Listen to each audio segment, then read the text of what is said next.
How's it going, everybody? Welcome to the channel. This is Big Day Dave, and this is the post episode 16 live stream. How is everybody doing tonight? I hope everybody's having a fantastic day so far. It has been one doozy of an evening. I have ran into some technical delays, hence the reason why we're just now getting started, about 7 minutes behind schedule. I do apologize for that. Let's see, just checking all my back end stuff, make sure everything's working properly. Eli, how's it going, bud? Hope you're having a fantastic day so far. Let's see. Okay, all that looks good. Everything's looking solid on this end. Doing good. Glad to hear it. Glad to hear it. Okay, I am just putting together some final cleanups and then we'll be good to go. Okay. Think.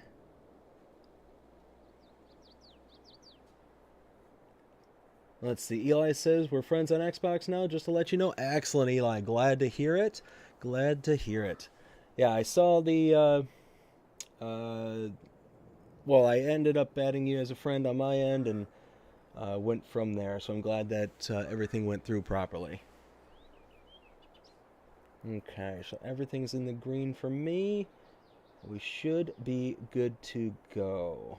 Let's see. So, if you're out there in the chat, go ahead and give yourself a shout out. Let me know that you're out there, because unfortunately YouTube does not give me any kind of roll call or anything like that. So I have no idea if anybody else is out there until you say something. Okay. So we are running a bit behind, so we're going to get rocking and rolling right away. Let's go ahead and buy us some fertilizer because we've got a few contracts to deal with. Let's see. We want these ones here. We'll get 2, 3, 4, 5. We'll start with 5. That should be fine. That should be fine.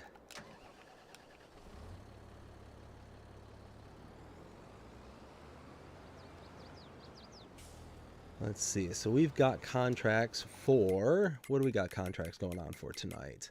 13, 47, and 82. Not too many more contracts, unfortunately. Hayseed says, howdy. How's it going, Hayseed? Hope you're having a fantastic night so far. We are running behind here. We are way behind schedule, unfortunately. Let's see. So we've got 82 up in the northeast. We got 47 out in the west and 13 down south. So that means that we've got to... Whoops, wrong button. There we go. Means we got some driving to do.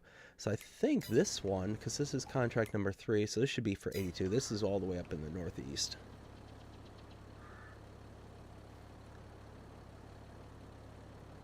So yeah, it has been one heck of a week here. So like I said, there was some technical difficulties on my end. I was trying to join the stream, but for some reason things just were not working out, and for some really odd reason it generated a new key for the stream. Normally I can just hit the record button and kind of go from there, but tonight for some weird reason it was just kind of, you know, doing some things I've never seen it do before. So I had to generate a new key and plug that into the back end of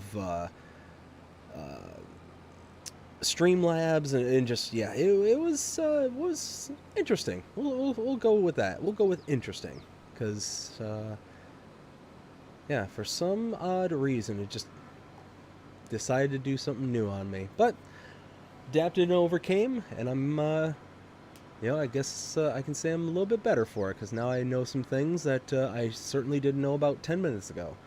So anytime you can learn a new skill or do something new, that's it's always a positive. Let's see, I think this is the right way to go. I'm just kind of guessing right now. I'm just kind of heading in that general direction, hoping that this will work. But I think so far this is looking accurate. There we go. Look at me go. Look at me go. Love it. Let's see. AC says there's a lot of map updates. You've been busy. Yes. Holy smokes. So the other day when we had all those mods and maps release, there was one new map, and for some reason I cannot remember the name of it, and then 8 map updates. So what I ended up deciding to do was that night focus solely on the map tour. Get that one done and over with so that way it was, out fresh and ready to go. Oh, I should probably turn maybe. There we go. Turn off the automatic and set to manual. I should use less fertilizer now. And then ended up moving on to the recording phase of the updates, because to record the updates, unless it's some massive change log, it's really not that big of a thing.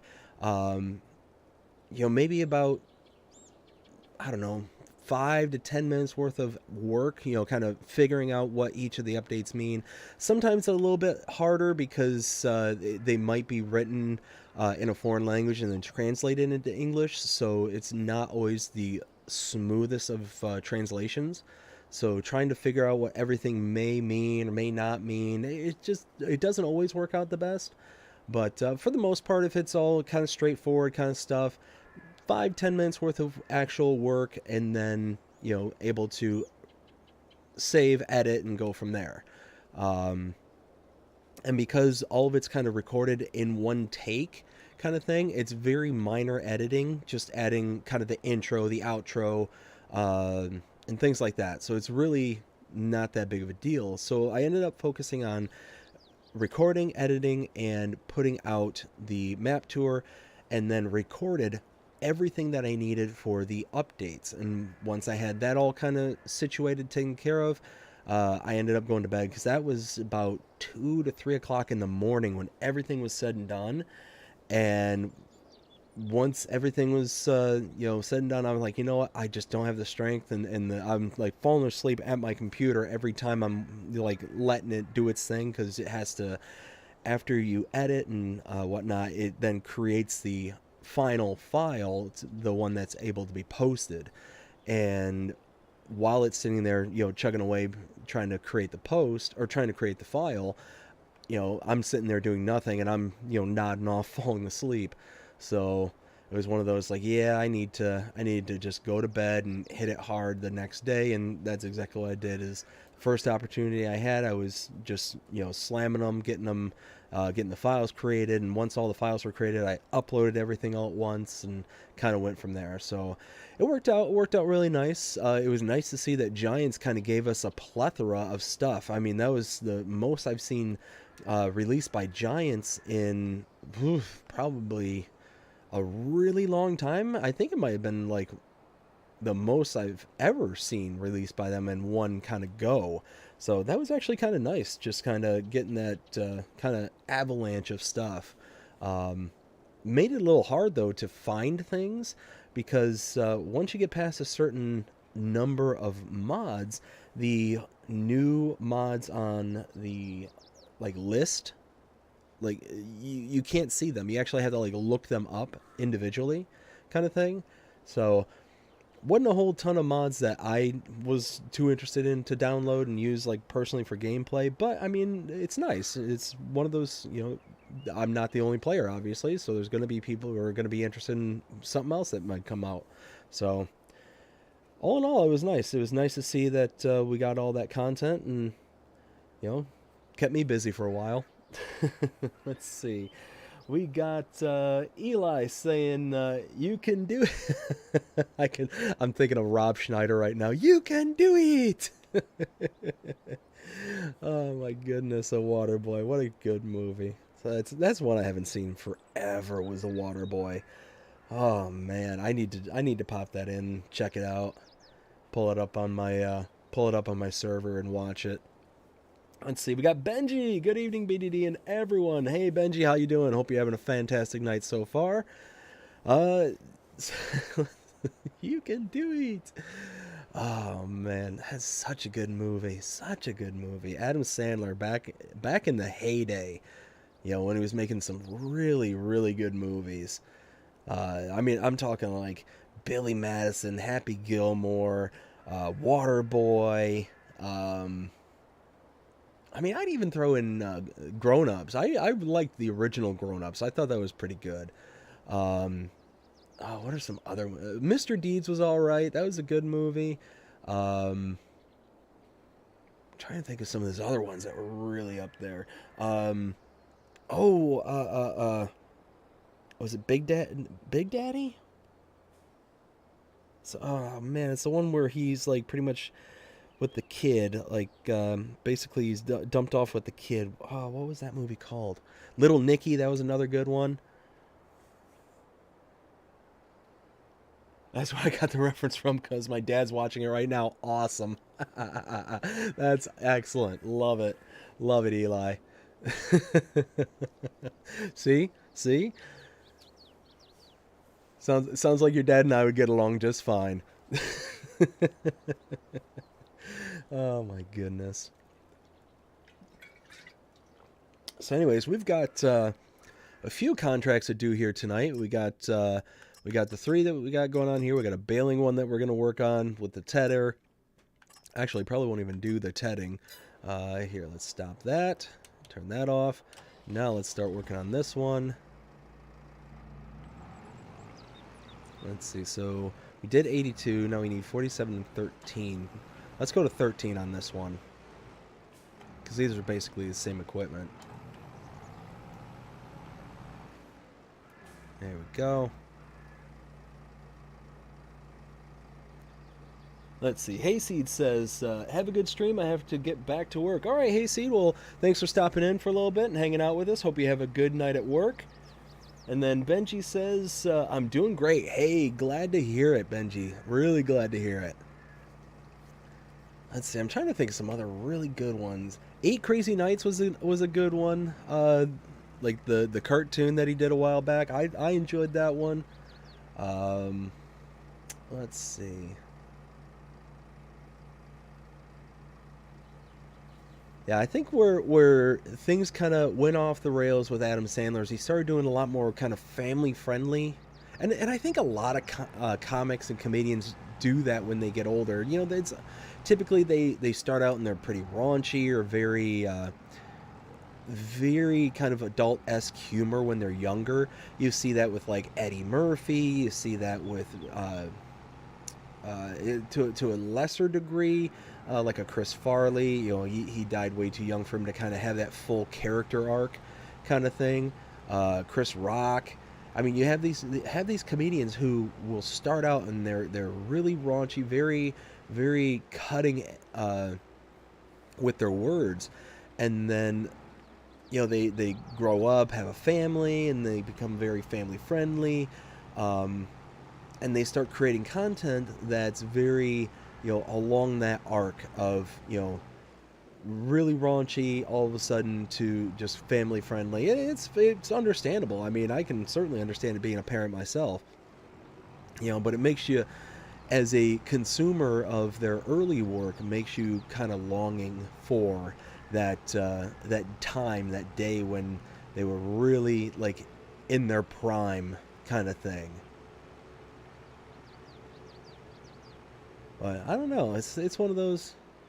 Like I said, I don't tend to watch too much movies or anything anymore. Um,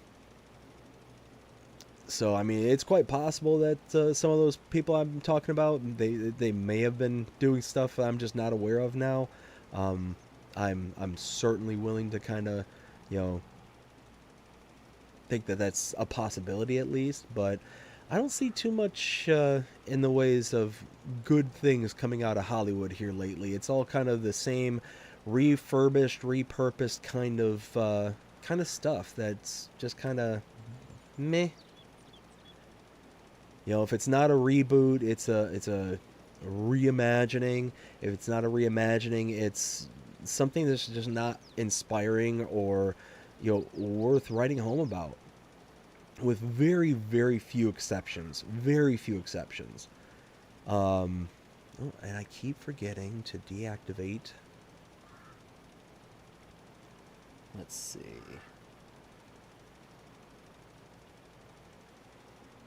Let's go over this way. Eli says, "Have you seen the old Scooby Doo movie? Which one, Eli? Where there's that tropical island." So,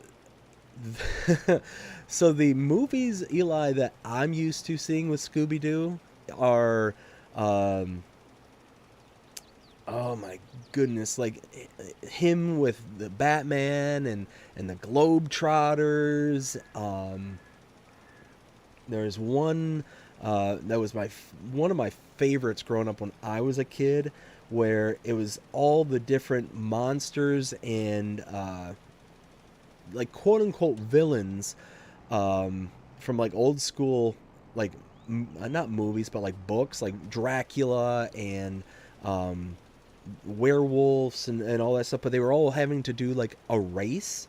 They were all like in their own unique cars, and they all had. It was kind of like a wacky racers kind of esque movie, but with Scooby Doo in it. Um, like the stuff I'm used to is from like the 80s and before kind of stuff. So the one that you're talking about with the tropical island, I'm not too familiar with because I think that's a little bit after my time. Let's see. Eli says the amusement park, and then no, it's the one where Scrappy took over the music part leader and becoming the world's strongest. Oh yes. Oh, you're talking about the live action one. Yes, yes. Okay, okay. I have seen that one. So yes, I actually I will open up for honesty here. I actually really enjoyed that one. I really enjoyed it. Hey, hey, hey! It's all right, buddy. It's okay. It's all right. Give me just 1 second, because my brother-in-law and sister-in-law just showed back up at the house here, and my dogs are hearing them come walking in. So you might hear them kind of bark in the background, but my daughter's asleep, so we kind of have to keep him under control. There we go. Whoops. There's a good boy. You're so good. You're so good. Let's see. So that one is done. Now, oops. Let's get this last one. But yeah, the live action one. Actually, the guy who played Shaggy, his name's Matthew Lillard. He's actually one of my favorite and what I believe to be one of the most underrated actors ever. Very, very dedicated actor. So if y'all remember that movie with him in it, so basically he had a voice that he had to prepare for the role every single day he was recording. And what he would do is he would sit there in his trailer for like hours, screaming at the top of his lungs to get the kind of raspy kind of voice that he had for it. And that's what he just had to do it in order to get that kind of, shaggy kind of voice that he had going. But yeah, he's an amazing actor. He was in a movie called 13 Ghosts. That was a really good movie back in the day. The Curve, that was another real good one. Oh my goodness, I'm trying to think of some other ones that he was in. Dish Dogs, SLC Punk. Yeah, he was just in so many really, really good movies. And him in particular was really good. And he even played a really good kind of side character too. He was in what was it, the Sixth Sense with one of the Wayans brothers.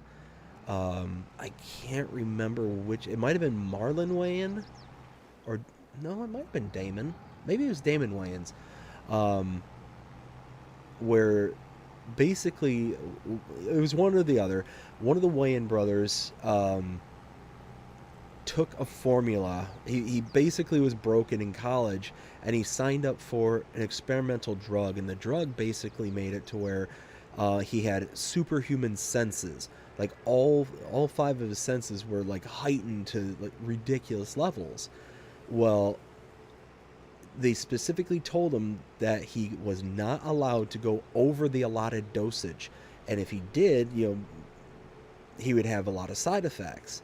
Well, he's basically didn't listen to him and did it. Well, Matthew Lillard was the kind of stoner hockey friend that he had in that movie, and it was a pretty good role, pretty good side character, in my opinion. But have you seen a live action Casper? I have seen the live action Casper, and that again another one I will wholeheartedly admit I thoroughly enjoyed. Ooh, ooh, ooh, ooh. And I think I need to turn that back there. Oh yeah, the live action Casper. Nope, that wasn't where I needed to turn. I really missed the mark. I needed to turn way back, way back.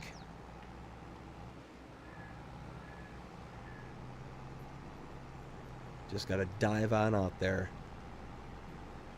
and hopefully they don't hit me. Let's see. But yeah, the live action Casper, I forget what the was it wasn't Bill Paxton, what was his name? Um who played the father. And then there was oh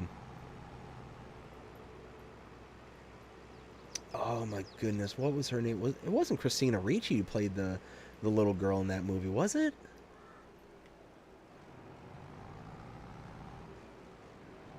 I cannot remember. Is this Wait a minute. All right. Hmm.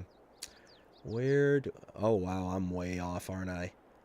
I'm so far off. Okay. Well, let's oops. Let's head back the way we came. I thought it was back here. I wonder if I can kind of snake my way back.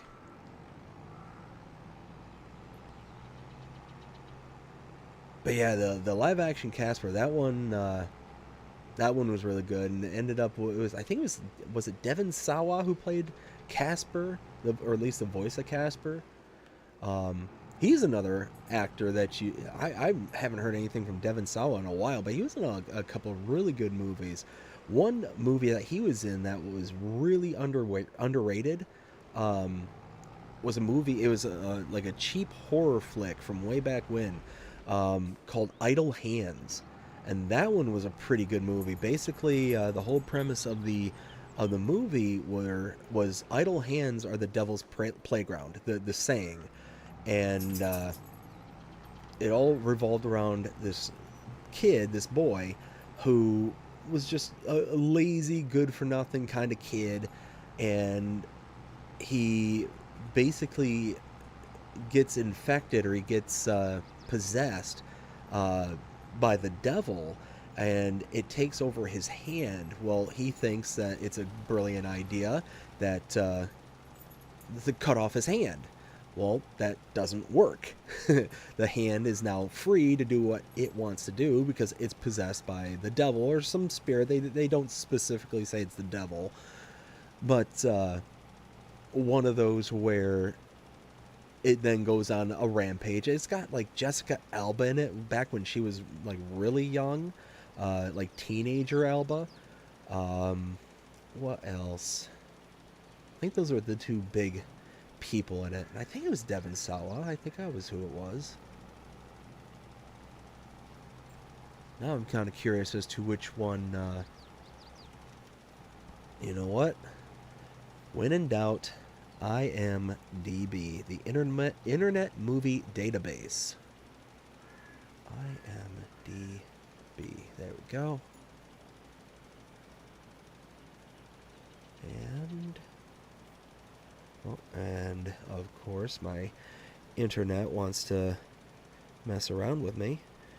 Idle hands. Helps if we can spell it right too. So I was right about Jessica Alba.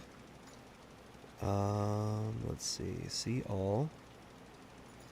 Well, for some reason, she's the only one that pops up. It was Devon Sawa. All right, cool. Look at me go.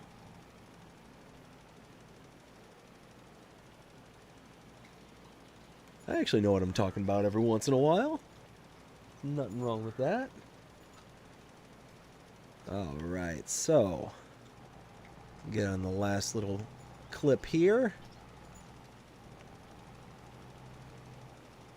Look at me go. But yeah, I mean, there's so many good movies from way back when. Eli says, and I think the hand is the same hand from Wednesday. Um, Same hand from Wednesday. I'm not.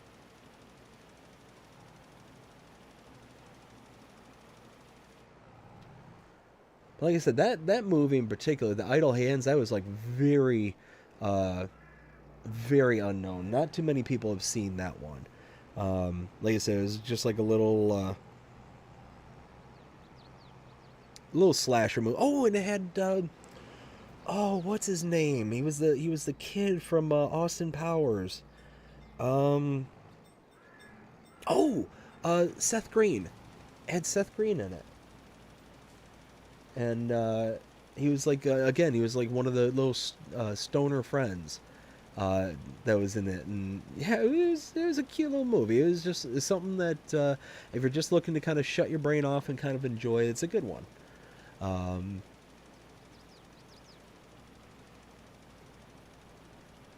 let's see. See, now we're gonna eventually go like, what is it, the six degrees of Kevin Bacon? You know, eventually we're gonna come back to Kevin Bacon and find out what movies he was in and which ones of those I like. I'm sure we can get there. Actually, one of my favorite movies with Kevin Bacon in it is a movie called um, Stir of Echoes. That one, that one is a really, really good movie. Kind of a horror-esque movie with Kevin Bacon in it, and yeah, it was really, really good. Um, that, and there was the other one where he's like a kidnapper. Um, why can't I remember that one? There we go. 16,000, 17,000, 22,000. Beauty. And we are going to accept that contract. No, it didn't want me to accept it. All right, well.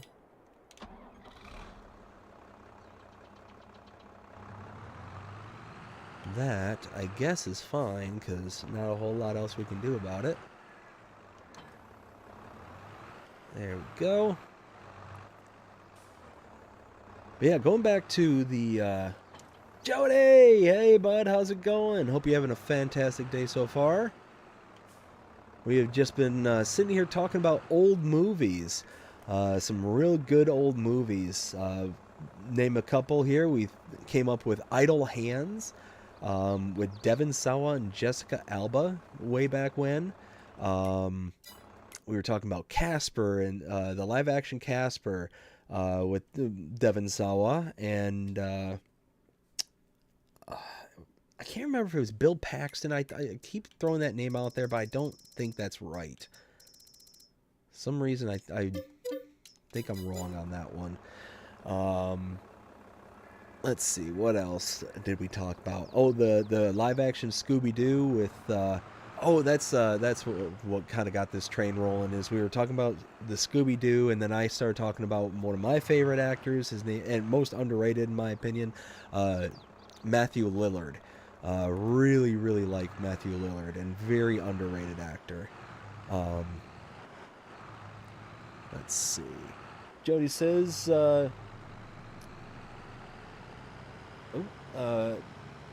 you're not going, bud? I think that's supposed to be how you doing, buddy. I'm doing good. Very good day. Was a little late to this stream, unfortunately. Had some things that were coming up in the background and just didn't work out. Some technical difficulties on my end, but I was able to figure them out, and now I'm a little bit better for knowing these things. So I'm glad I was not glad I was late. I wish I could have addressed it a little bit faster, but it is what it is. And then Jody says, "Good day. Love Animal House." Jody, oh, love me some Animal House. Love that movie. Wow, what's his name? John Belushi? John Belushi, I think it is. Wait, Jim or John? It's one of the Belushis. I think it's John. Um, guess what I am now? Boom! A zit! Get it? Whoa, hey there, easy. Oh yeah, love Animal House. Um, that was a good one. There's oh, uh, one of my favorite movies from way back when um, was a movie called Porky's, and the only reason well, not the only reason, but the kind of reason that I fell in love with that movie is I remember my dad watching it one time. It was on TV way back when, and it was the scene uh, where the gym teacher, or not the gym, was it the gym teacher? Yeah, the gym teacher was trying to ask why the other girl was called Lassie, and all of a sudden she just starts howling. Oh my god, my dad was just dying laughing. I could hear him laughing so hard that I came upstairs to see what was going on. Oh, excuse me. And there he is just busting out laughing. I have no idea what's going on because I had never seen the movie and I'm a little bit too young to have seen it, so he kind of kicked me out. But I just remembered for the longest time his reaction to that scene. And then when I became old enough, I eventually watched it.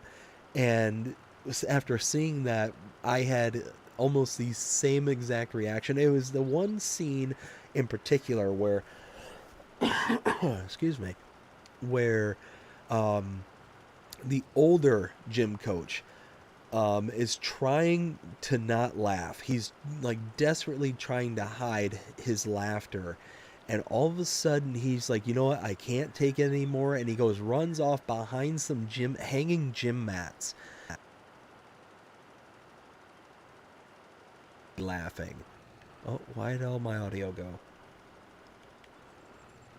Why did my audio just... All right, hold on now. Hold on, we might get some cross feed. Give me 1 second.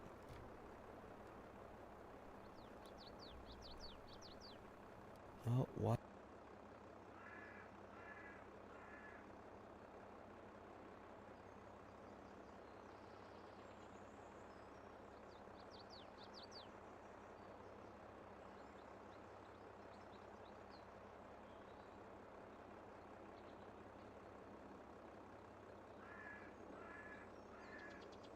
Check, check 1 2, check 1 2. Oh, there we go.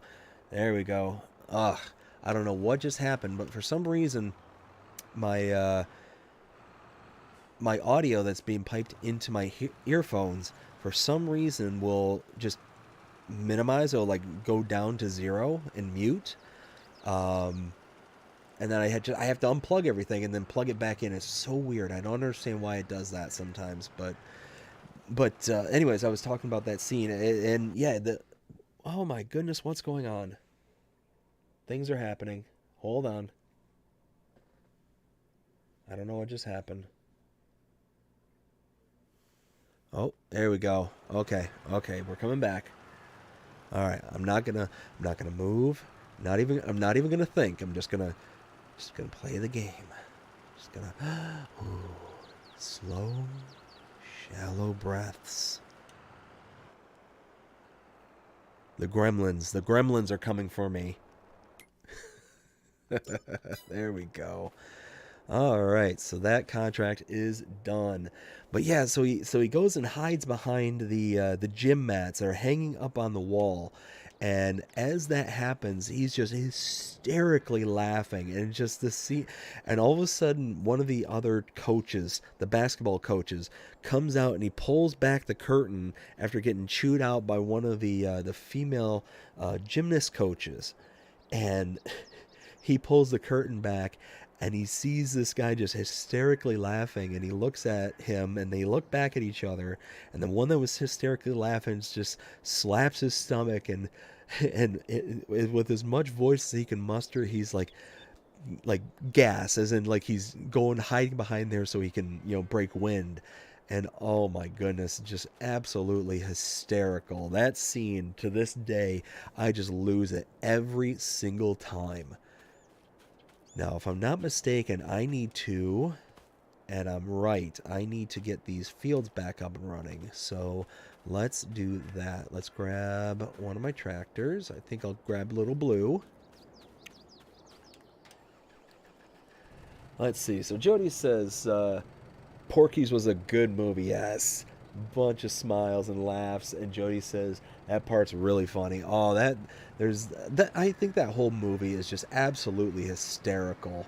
Um, Again, not good for little kids. So if there's any little kids out there right now, do not watch it. It is not meant for you. Um, but for any adults out there who have not seen it, and that movie I think was made in the 70s? Question, maybe 60s? Hold please. Maybe it might have been in the 80s. I don't think it was that late though. IMDb. Internet Movie Database. Let's see what it has to say.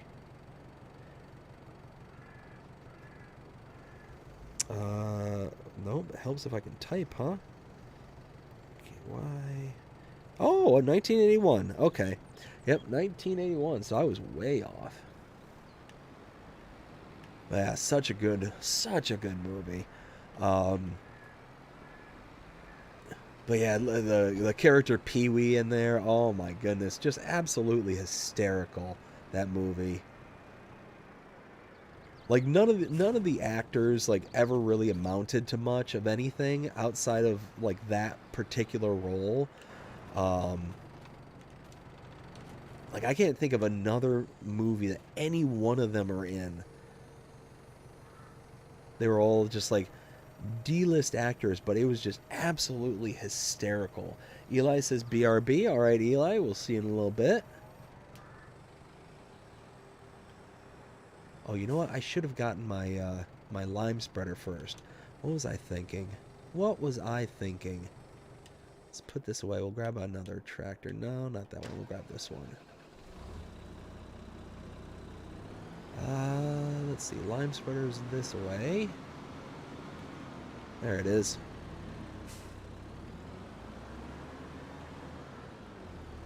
Yeah, it'll be much easier to put down the lime and then to see where I need to fertilize over that lime because the lime will just disappear.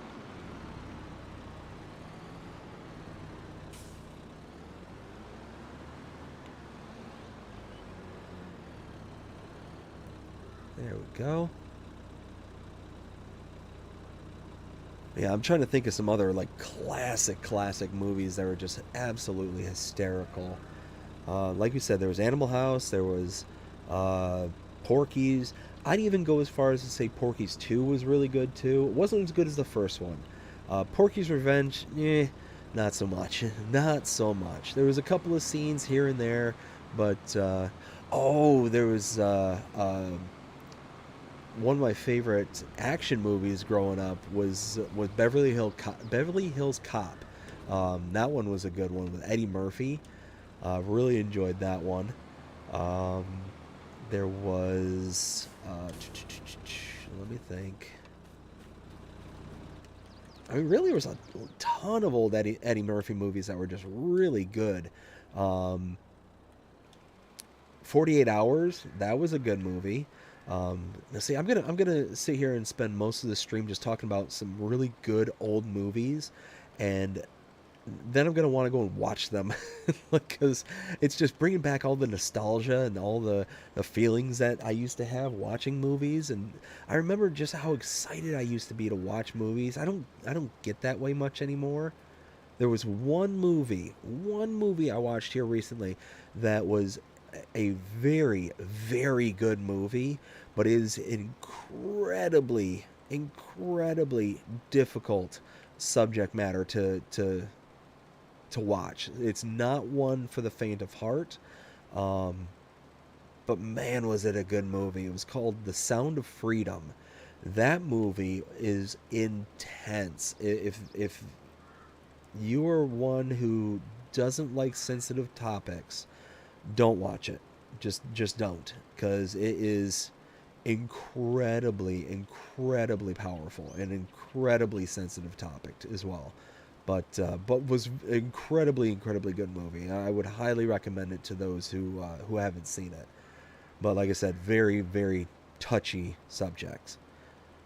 But I think the last movie saw that actually I ended up enjoying that was actually kind of a sleeper to me.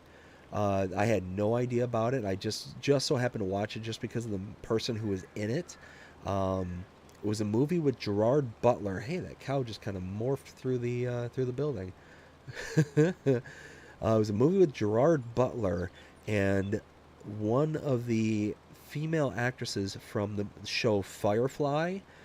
Um, it was a movie called Greenland, I think. And wow, is that a really good movie. That one, wow, that one really messed me up when I watched that for the first time. Um, so basically, what that movie's about is, like I said, it was Gerard Butler and one of the actresses from the show Firefly, and they are a kind of a husband and wife team, or kind of team. They're kind of on the outs, kind of thing, and they have a child together, and all of a sudden a uh, like world-ending comet is coming to Earth, kind of thing. It's like the absolute world ender, and it's basically a husband and wife's struggle to save themselves and their child.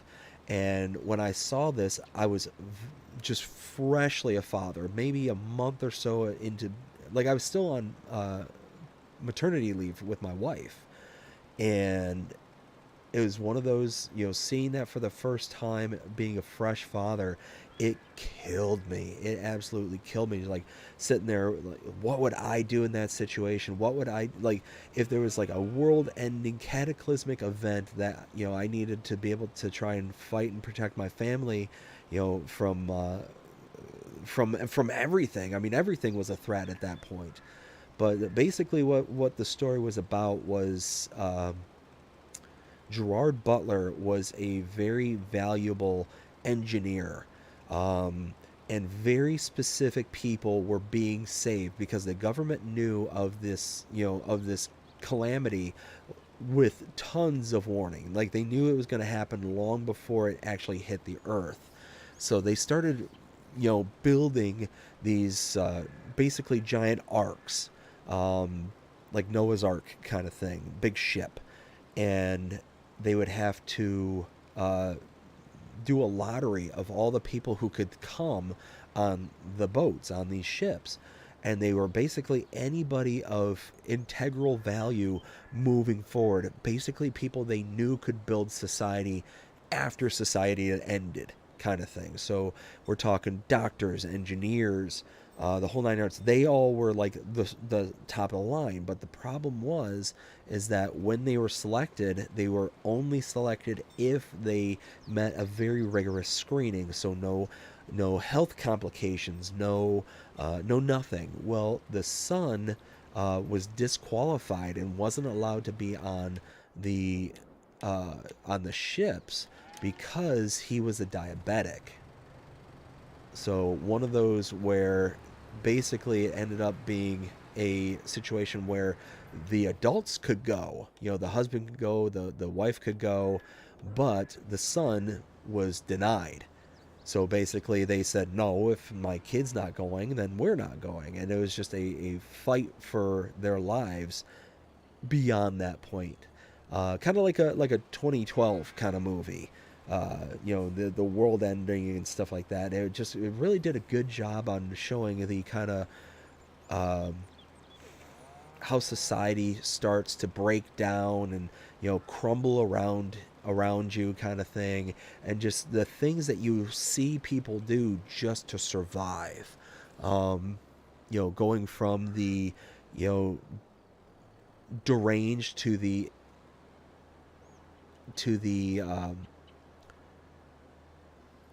like I'm going to do whatever it takes for me to survive, regardless of who I hurt in the process, kind of thing. Um, so yeah, it was a wild movie. And like I said, seeing that, being a fresh father and with fresh, fatherly eyes, it was tough. It was tough.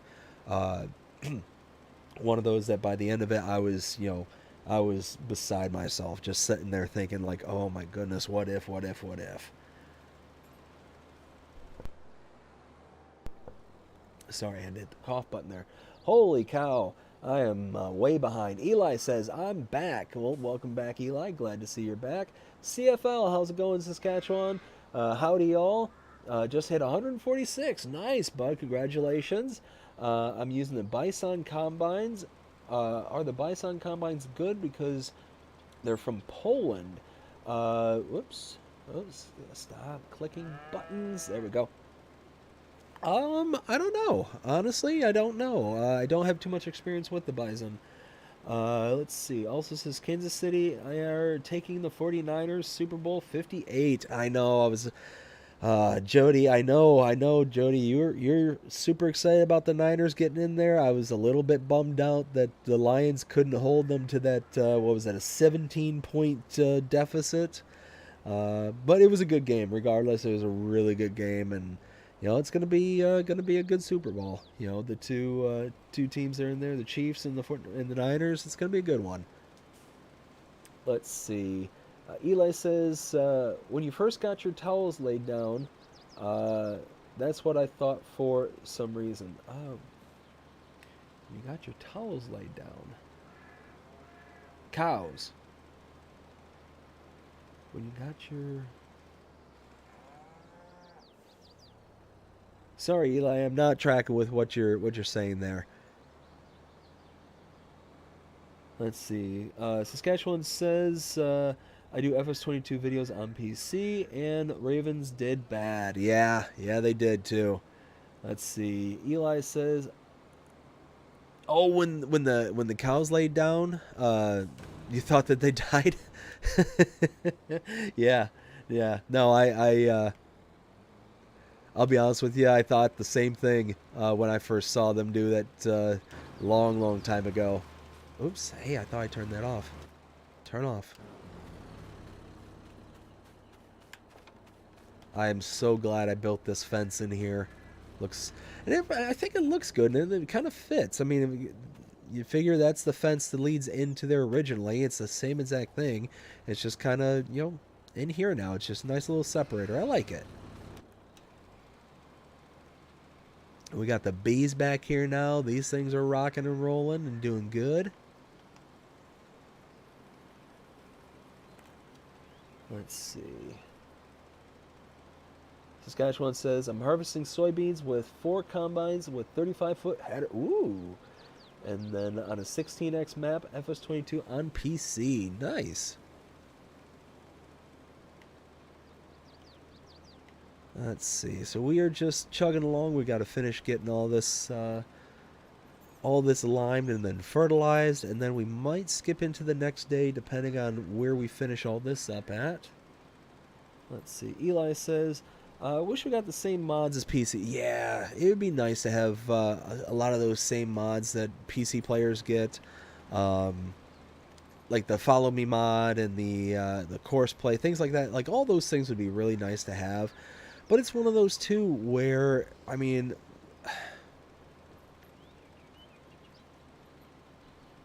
I think it was Dust Bunny who said that she really likes to watch uh, YouTubers play this game, and in particular, she likes to watch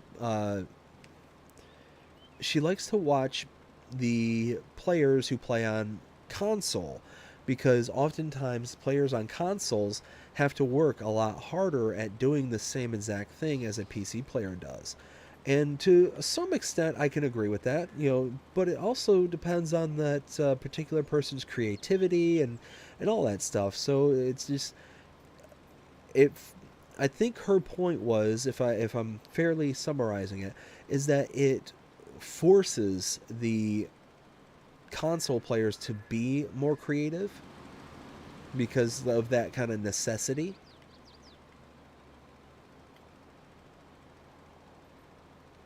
Let's see.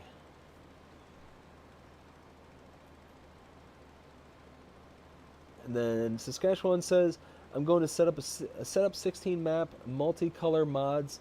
Uh, oh, nice. That's awesome. Oh, did I just kind of miss on that whole? Oh no, it looks like it got it.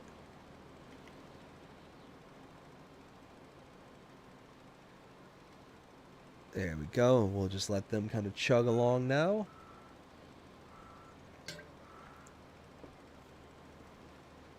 But yeah, it's just one of those where, it would be nice. It would be really, really nice. I'd love to see to have love us to have 16x maps. I'd love us to have, the the same kind of mods, the same kind of like what I really wish would be a thing for console players that PC players have are the real branded items. Like that would be really cool. Like the Fords and the Chevys and all that stuff. Um, that would be really nice because they get uh, so many of the mods that we can't get because of licensing issues. That has to be licensed specifically on consoles, and it's a real shame. And I wish I understood the why this same version of the game you don't need to have the same licensing as you do on the consoles and the Xboxes and PlayStations. So I wish that I understood that kind of the legalese behind it. That would kind of be cool to know. But I mean, it is what it is. But who knows? It's one of those that maybe one day I'll make the leap to PC. But I'm an old console player from way back when. I used to play PC games. It's not that I'm like anti PC or anything like that. I've had gaming PCs and whatnot. I even custom built a PC way back when. Um, it was probably about 15 years ago. I ordered all the individual components. The power supply, the motherboard, the case, the CPUs, GPU, like the whole nine yards, and built it up. With the help of my buddy. Built it up from scratch, had everything up and running. It was a nice machine for the time. It was a screamer too. Um, I was playing all the PC games, but this was back before like Steam was a big thing, and it was so easy to get games like that. You still had to get games on like the CD discs and all that stuff. So it was really not. Um, it was not a machine for its time, kind of thing. It was definitely overbuilt, overpowered, but it's just not everything around it was really kind of set up to be able to do anything fun with, kind of thing. So it was kind of a letdown, kind of a shame. Um, about the most, I can't remember if or no, you know what? That was like really towards the end of that machine, right before it like took its final, kaputs. Uh, was playing Portal on that game, and that was fun. That was actually a really fun game. If you haven't played that one, give it a try. The cake is a lie, by the way. Love it, love it, love it. Let's see. We've got. Saskatchewan says, "Can I see the biogas?" So, are you talking about that one right there in front of me there, Saskatchewan? The biogas. That's technically not the biogas. That is actually. Oh, actually, that's the Farm Productions by Cavalier Roy. So that one there, it's slightly different. It's not meant for that. But are you specifically looking for the biogas on the other side of the map, or are you looking at that building there? Let's see. Fury Machine Gaming. I agree to a point, but on PC we have to worry about crashing our PCs or virus. Console, just plug and play. I have both PC for me and console for the kids. And you know what? That's it. True is there's so many different things to worry about on PCs. That's kind of something that's worry free for us console players. Um, if you don't get all of your mods directly from the mod hub, you could go out and get third party apps and stuff like that, or not apps, third party mods and stuff. And I mean, who knows? Some of them could be laced with a virus or some kind of nastiness that's associated to them, and You know, you don't want that kind of stuff. Excuse me 1 second while I cough. I've got to hit the mic.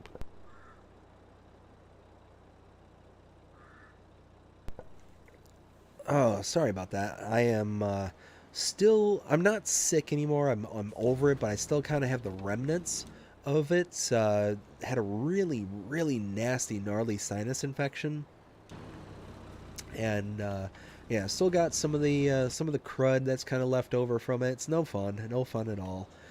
But there is one thing I want to check on with this. So let me catch up with the chat real quick, and then I will see what I was going to look at there. So Eli says that's mainly what I want. Just Xbox doesn't allow downloads. Yes, 100%. Saskatchewan says I started farming in Sims 13 and 15 and 17, 19, 22, then switched to PC before it was console. Okay. So you're an OG player from way back when. Oh, goodness. Sorry about that. It's because console is paid from Giants to allow the game on console, and when the PC, we don't have to follow license because their mods made by private console has approved through Giant. Gotcha. Okay, so that makes sense.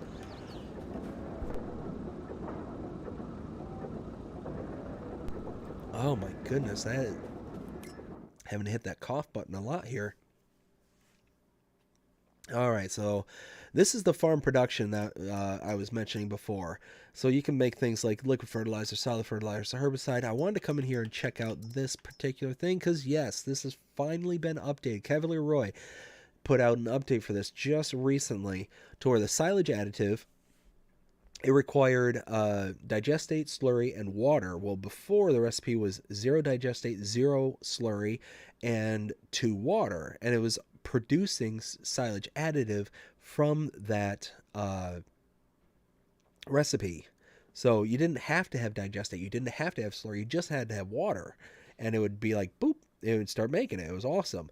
Well, now, unfortunately, we are, we're no longer living in awesome times, awesome free silage additive. We are back to reality where we are paying for silage additive. That's okay. That's all right. Go right here. Oh, you know what? Did I ride the horse? I cannot remember if I. Oh, hold on just 1 second. I'm gonna pause the stream and I will be right back.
Alright, so sorry about that. Had to take care of a couple of things just really quickly. So let's see. Let's get everything all set back up. There we go. Alright, let's fire this back up and I'll catch up with the chat. So we've got Saskatchewan saying, well, see you all later. Have a great night. Hey, Saskatchewan, have yourself a great night. Glad to see you come by tonight. Let's see, heading to the city this week. Ooh, nice. That'll be fun. I mean, I don't necessarily mean that it'll be fun. I'm not a huge city person, but, you know, I know other people really like it. So, hope you have fun. That's what I'm looking to say. Hope you have fun.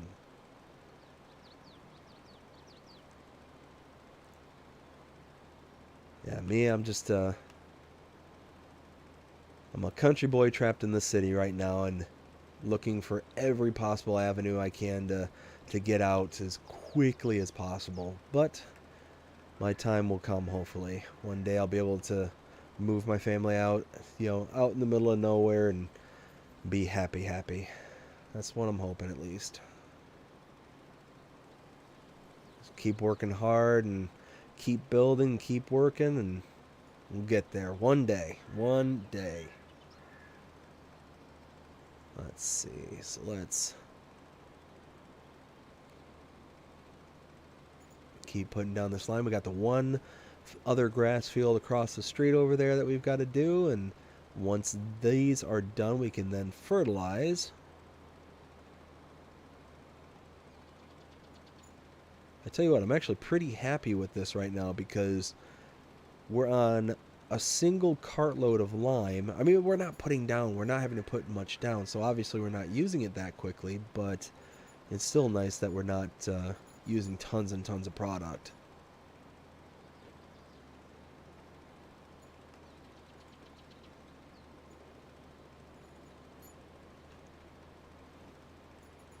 Oh, you know what? That's something I meant to check too is... did we... Oh, riding 100%. Yes, perfect. Cool. I guess I didn't have to go out and check the horse. I could have gone in the menu. Ay. My dad is ringing in my ears right now. Says, work harder, or work smarter, not harder. Ah, goodness. Gotta love it. Got to love it. Need to adjust my headset here. It is fighting with me. Oh wow, I really trailed off there to the left. Oops.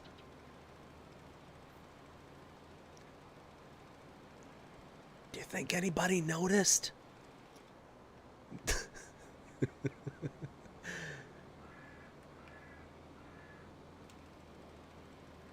Oh man, I'm trying to think of some really good old school movies. I haven't seen them forever. Oh, you know what? Airplane. That's a classic right there. Roger. What's your vector, Victor? Oh, that's a good one.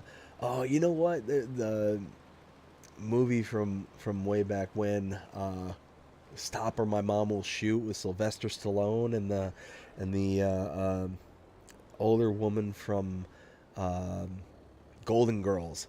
It was the mother from Golden Girls. Oh man, that was a funny movie. Oh, what else? There's oh man, there's just some classics out there. There's just so many good old school movies that like I said, I'm gonna have to go on a old school movie binge here soon and just really kind of, you know, inundate myself with some of the classics out there because there's just so many of them.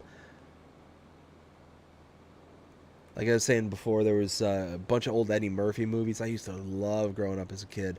Like I said, Beverly Hills Cop, that was a great one. There was Coming to America, that was another good one. That was a funny one. There was Metro. There was, oh, 48 Hours with Eddie Murphy and Nick Nolte. Oh, that was a good one. Even the second one, another 48 Hours, that was a good one too. Um, let's see.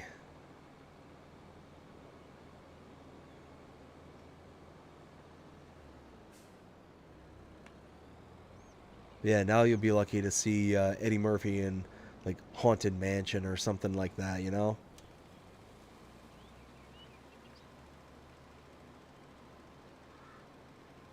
But like I said before, though, it just seems like the whole arc of actors, comedians, so on. So like actors and comedians who are like also like who comedians who then go into acting and then acting as like their main mode of career kind of thing. It's like they start out and they're always like really kind of, you know, raunchy and really pushing lines and limits and whatnot, and then they eventually, you know, they'll get older and they'll get into like the whole parent kind of mode, and they'll get into like the kid friendly kind of movies and stuff.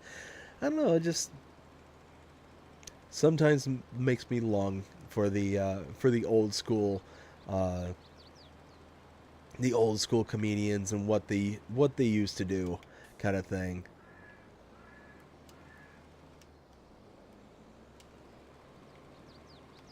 You know, that's why I really liked comedians like Ralphie May.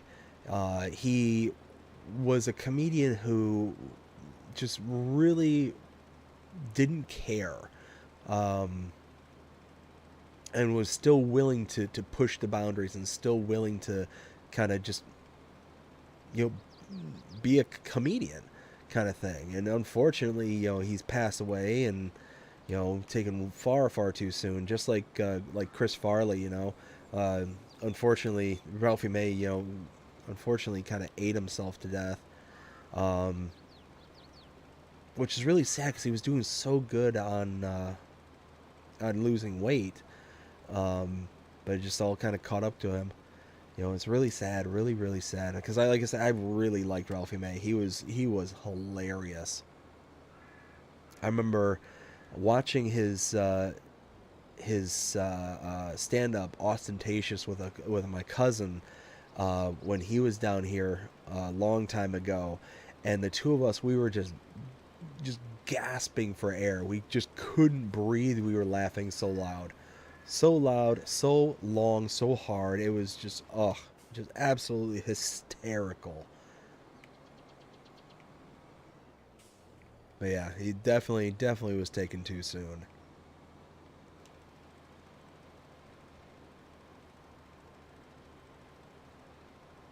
But let's see, what are some other really good movies? Oh, you know what? There was a really good movie. Kurt Russell, another really good old school actor. Um, Really like him. He did a movie called The Thing. They did a remake not too long ago, but the one with Kurt Russell I thought was infinitely better. Um, that one's such a good movie. It's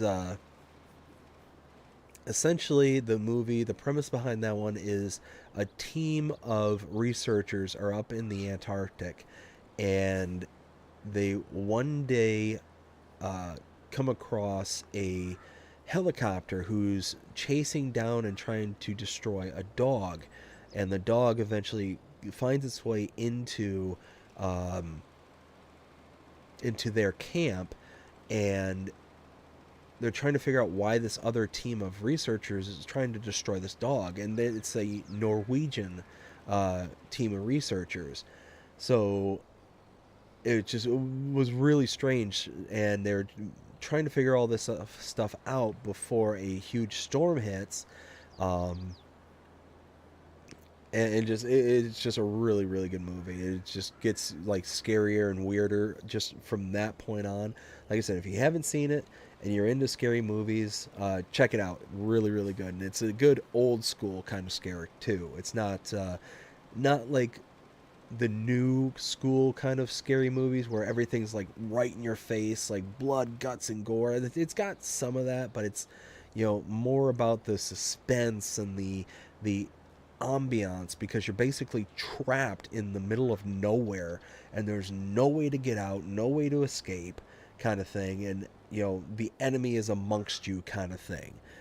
I mean, think of the video game Amongst You, and it's kind of that premise, kind of thing. Like, you don't know who or what is the enemy at that point, and it's really kind of wild. It's a good movie.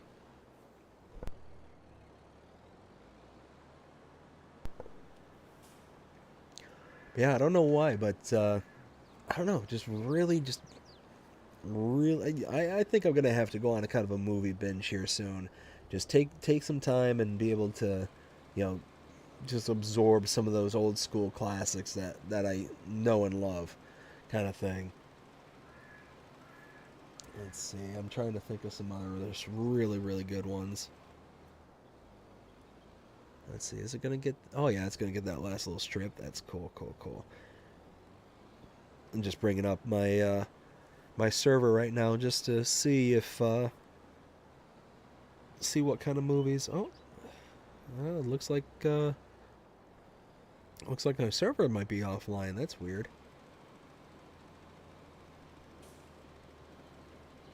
Oh, we'll see. We'll see what's going on later. Not a big deal. But oh, did it finish? Yes, it did. Perfect. All right. Well, we got everything all limed and good to go. Let's go ahead and get this all cleaned out because this is filthy, filthy. It's dirty. All right. Well,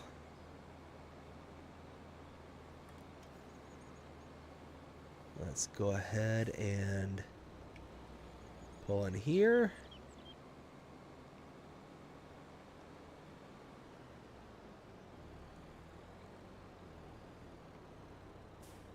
I tell you what, we are sitting on a cool $2 million. We're gonna have to think of some cool stuff to do with that. I can't think of another Let's Play series I've had where I've had this much cash on hand. Like we're doing really good in this series. This is definitely one for the records on this channel. There we go. So that's all good. Might as well wash this off while we're working on it. Oh, pardon me. There we go.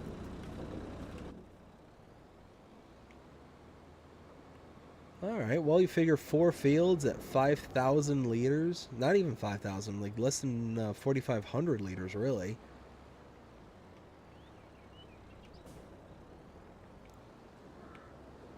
Let's see, back this up. Perfect.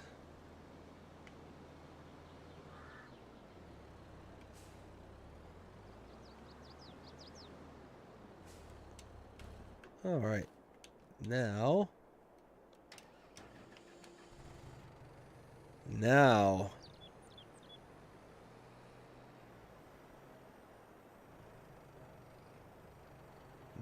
we can see everything that we're doing. We're not gonna have to sit here and guess and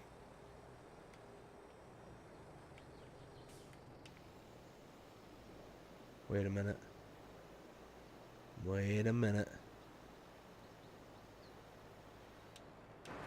Why isn't that working? Huh.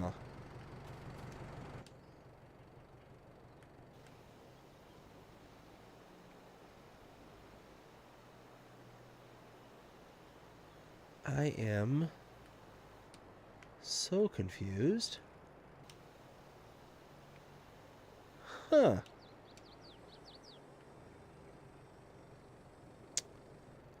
Well, that's normally not happened.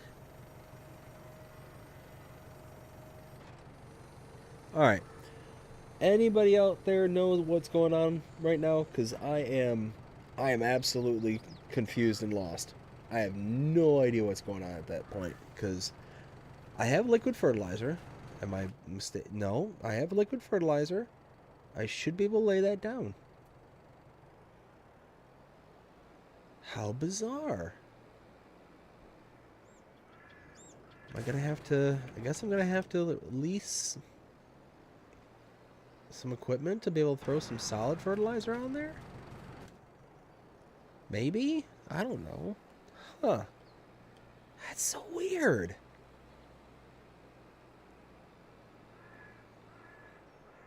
I don't want to use the slurry machine because that's just going to take forever.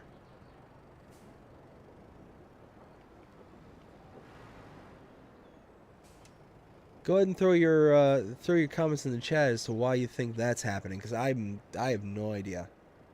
I am completely lost.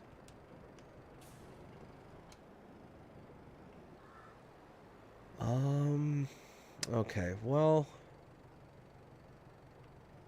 let me go grab the black Veltra.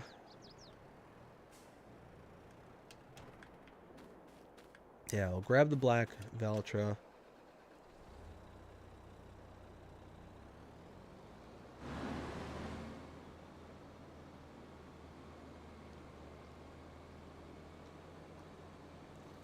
There we go. I'll take this up to the shop. I'll lease out a solid fertilizer spreader and I guess go from there, because I guess what else am I going to do? That's weird. That's just really... Huh. Something else I should... Oh, that's something else I should do, too, is I should... Hold on. That one needs lime and fertilizer, doesn't it?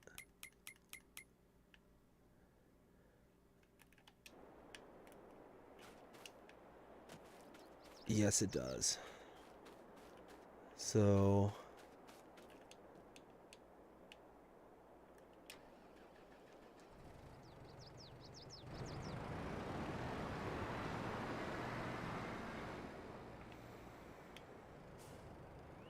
grab this again, because we got one more field.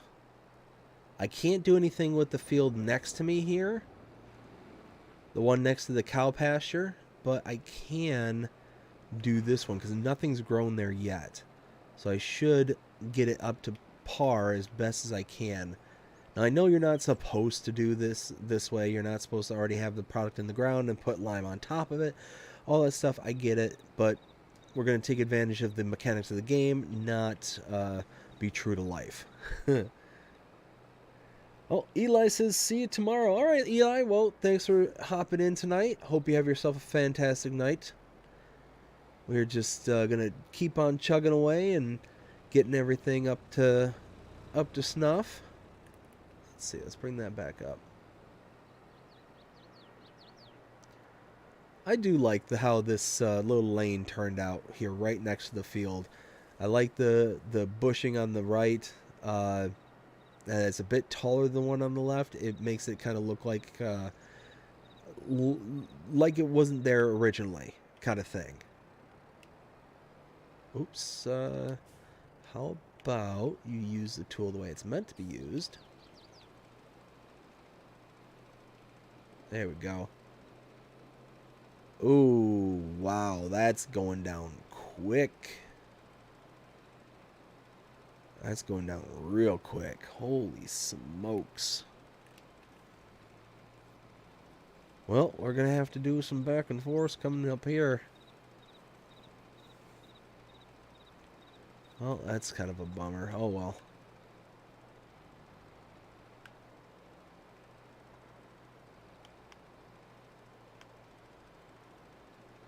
Yeah, we're at least going to have to do one trip, I'm thinking.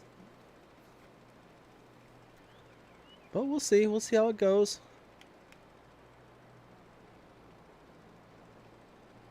There we go.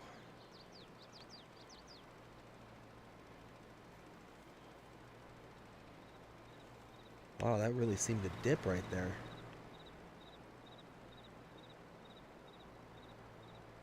Huh.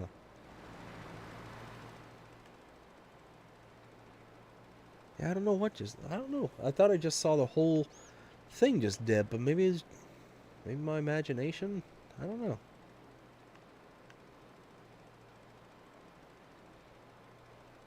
Yeah, it has been a busy week. Like here over the past week, it has been absolutely slammed. On Sunday was at my sister-in-law's wedding, and turned out absolutely gorgeous. But there was just so much that needed to be done for it. Um, and I got off late. I got off really late. My poor wife, though, she was just running around trying to help out every which way that she can, and wow, I mean, it's one of those that it was lovely to be there, but glad that we're able to just kind of return back to normalcy, kind of thing.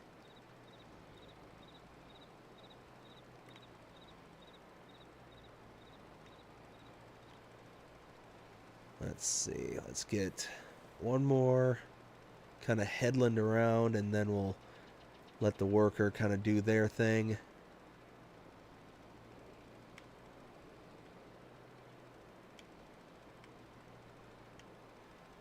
There we go. Yeah, definitely going to need one more trip. One more trip back and forth, and then... I wonder if I should send my worker up to the shop. But you know what? If I do that, he's just gonna get hung up over by the other farm, so it really doesn't make much sense. Alright, well, I know I'm gonna need to get another load, so let's just go ahead and grab it. There we go. Let's grab that load, and then we'll come back and set the worker off, and then we can just hop in the other tractor and get that solid fertilizer spreader. Yeah, I think that'll work out just fine.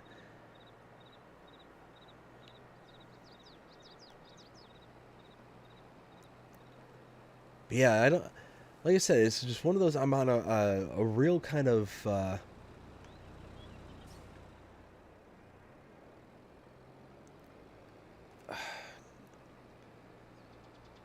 kind of a what's the word I'm looking for? I'm trying to. I don't want to. Is it not like a euphoria, but like a kind of sense of bewilderment now that everything's kind of settling down and things have kind of you know who like that we can finally take a breath and finally kind of just relax and worry about our normal day-to-day kind of stuffs. It's nice to be able to just kind of breathe, not worry about anything. And both my wife and myself were in the wedding too, so it was one of those that there was an extra layer of complication because we were having to chase our daughter around and all that stuff too. So it was that kind of fine line of how to handle everything, and being our first kind of big event as a family, like that kind of situation was rather kind of I don't want to say odd, but just it was just new. It was just something new. Um, chasing around our daughter and having to kind of disrupt her day and her schedule. Because normally she would go down for a nap around 1 o'clock in the afternoon. She'd be out for a couple hours and be good to go, kind of thing, until it's time to put her down for the evening. Well, we actually had to, well, I had to run her around and exhaust her as best as I could, um, that she would go down, instead of going down at 1 o'clock, she'd actually go down at 11 o'clock in the morning. And it was one of those that we were just absolutely petrified that she wasn't going to go down, that she wasn't going to, you know, wasn't going to cooperate with us. But I mean, she did good. I mean, put her down at 11. She didn't go to like sleep until like I don't know, like 11:30, but she still got to sleep for about an hour and a half, and she did good. She did really good, as good as any 2-year-old should be expected to do. Um, she wanted to run around, she wanted to explore and do all that kind of stuff. Well, both mom and dad were in the wedding, so it was just one of those where we just kind of had to do our best to, not distract and take away from from the event itself. So we I think it I think it went good. I think it went all right for our end. It certainly went well with the bride and groom, and they're happy, and as long as they're happy, then we're happy. So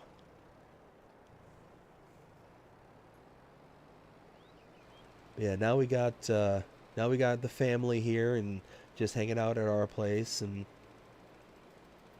it's nice. It's nice to have everybody back under the same roof. Got my brother-in-law in from Guam, and because he's in the Navy and he's stationed out there in Guam, and got him in in the States for his sister's wedding and all that stuff. It was really nice to just have everybody in under one roof again. Uh, our sister-in-law, she's up in New York now, so she came back down here for the wedding and whatnot. So it's nice. It's really nice to just be able to have everybody here, have family close by and whatnot, especially when they're so far away, so spread out over the world. Not just the United States, but over the world. It's really nice, really, really nice to be able to, you know, have that family time again. So, gonna be, uh, gonna be soaking it up and enjoying it.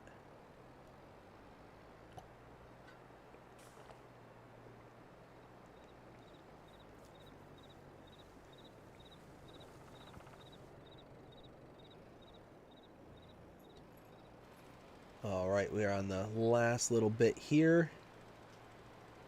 And then we'll take this back to the farm. After taking it back to the farm, we'll grab the other tractor, pick up the fertilizer spreader. We'll come back to this field first because this is going to be the one that takes the most lime and the most TLC that's going to be required here. There we go.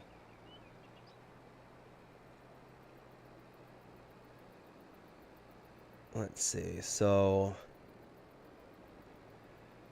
anybody out there in the chat have any good movie suggestions? Some good old school movies? Or you know what? Just some good movie suggestions in general. Let's just open it up to the floor. One of those that earlier I kind of laid out some of the tastes and stuff that I'm into. So anything along those kind of lines, feel free to open up in the chat. Let me know what you think, because like I said, I'm kind of feeling a movie night coming up here soon. I think that'd be really nice. Oh, that's not the right driveway. Do that all the time. I cannot tell you the number of times I've had to cut that exact thing out of my episodes, time and time and time again. I just, for some reason, get it confused and think that's the driveway I need to go in. Don't know why. I know it's not. I know it's not. I've done that same exact thing probably a dozen or so times now, but for some reason, I keep driving at it like it's, whoa, easy. What are you doing? There we go. There we go. Now let's park this. For real, not for play. We're gonna go ahead and leave that there. Oh, and I left that on. Ay.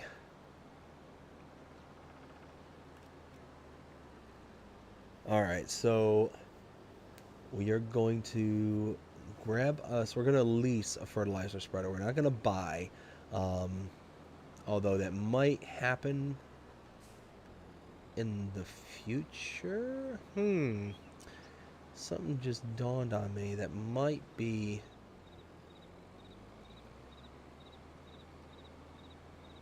You know what? No. I'll go ahead and rein that in, and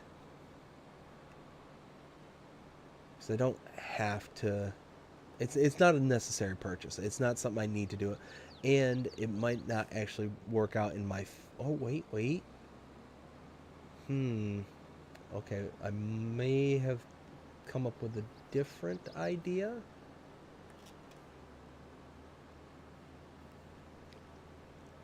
Okay, I'm gonna think it over. I'm gonna think it over. I'm not gonna spill the beans just yet, but with the amount of liquidity that we have, might be something we purchase in the not too distant future. We'll see. We'll see how that goes.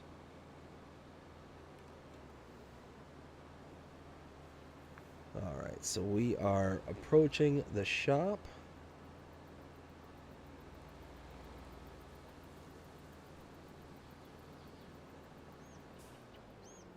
Let's see. One thing I need to double check just really quick on my end. Nope, wrong. This is what I need to see.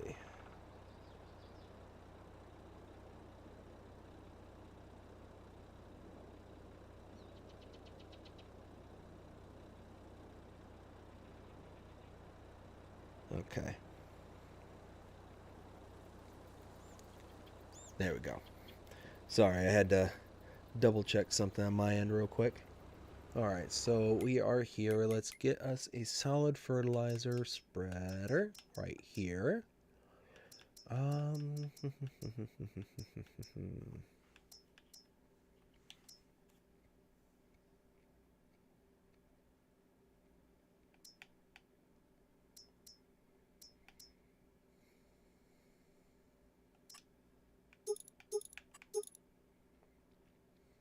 Could get something like this.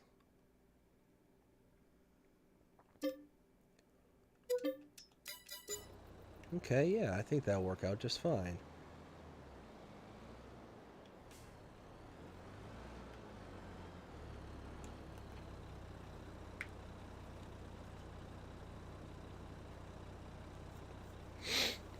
Yeah, okay. 10,000 liters, I think that'll be more than enough at 42-meter spread width with this little Kubota. So I think, yeah, I think... And it was, what, a little over $1,000 for the lease, so...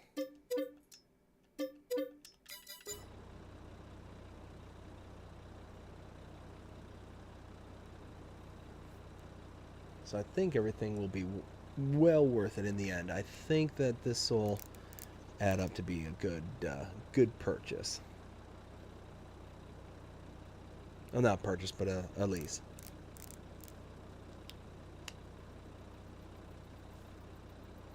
There we go. Last little bit.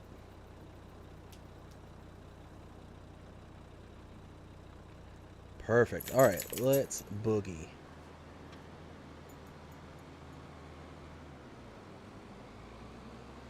Let's get to that one cornfield down south first. Let's do that one because that's going to take the most fertilizer and will be kind of a good test as to what kind of amount I'm going to need kind of moving forward from there. It's also nice to have this on the back here because it makes it a little bit easier to steer around and get through places.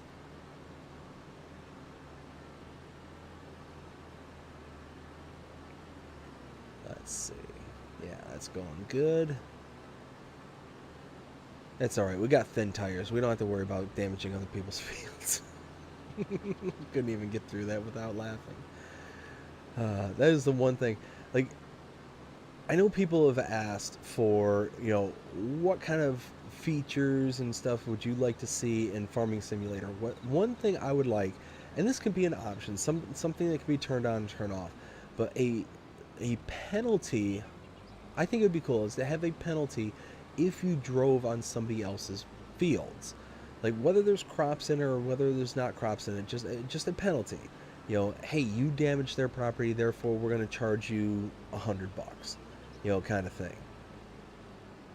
If you damage crops or anything like that, even more, kind of thing. We'll charge you, X amount per, square foot that you destroyed, kind of thing. I don't know. I think that would kind of be cool because then it'd be one of those that you're, incentivized not to do that anymore. I think that'd be kind of cool. Oh wow, yeah, that's gonna chug through the fertilizer. I mean, this is gonna be the one where we're gonna use the most fertilizer. I mean, there's no doubt about it. This is the absolute highest amount we're gonna use is right here. So the other four fields, will pale by comparison. Now, the one thing I'm worried slash curious about is if I were to come here with a stone picker, one, would it work? Two, would it destroy the crop that's already planted? Because there's corn already in the ground here. So I don't know if that's a thing.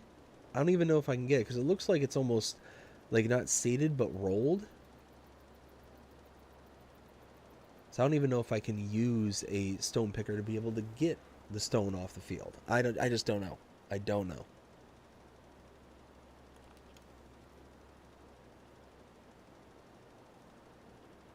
Oh, we are just chugging through all this fertilizer. That's wow. That's a lot.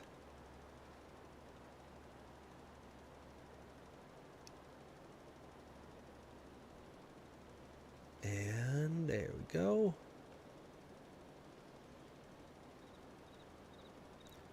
Let's see if we got enough spread width. Oh yeah. Be able to get this in one final pass. Not too shabby. Not too shabby at all if you ask me.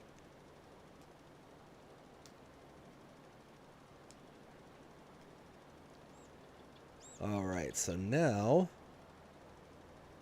Oh wow, so yeah, so figure we use 20% of our whole tank on this one field. Yeah, look at that. Nice. So we are now full expected yield to potential yield.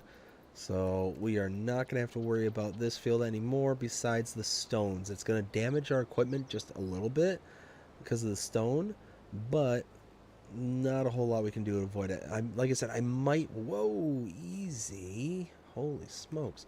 I might be able to pick that stone off, but I don't know if it's going to destroy the crop or if it's going to even work because of the state of the field. So I guess I'll just leave it for now and I'll pick it up after I harvest the next harvest season. I think that'll work out better than just hope and a prayer. Spend money on the spend money on equipment that I don't know will work right now. I don't know if that would be a good thing. Now, what I can do is come into this field here and fertilize because I'm pretty sure I have narrow tires on this tractor. So I'm going to try and pull out here.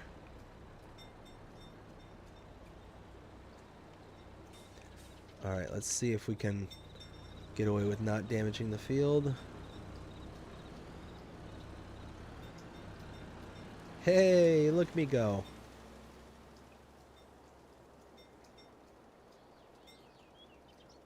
So this will be nice because this is going to give us a perfect yield, but this is going to give us close. Like, it's certainly going to be higher. I mean, you can see just how much it's putting down. I guess I could come back through here with the lime and put down a thing of lime too. Huh, that might not be a bad idea. That's also going to increase my environmental score.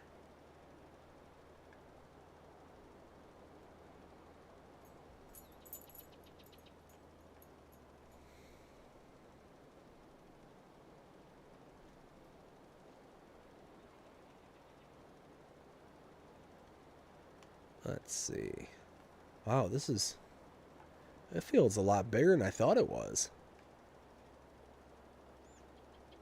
Like, this isn't, I mean, nowhere near as big as the field I made across the way over there, way in the back. But, I mean, this is not a field to sneeze at. It's really not that small.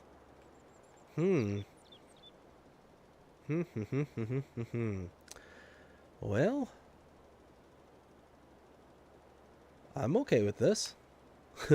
I mean, certainly worse things have happened.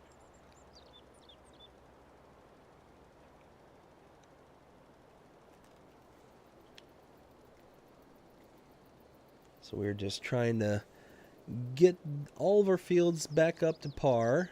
I mean, like I said, this one is not going to be perfect. This one's going to be, probably about 90%, because we're going to be missing lime. So it's going to be that small percentage of lime.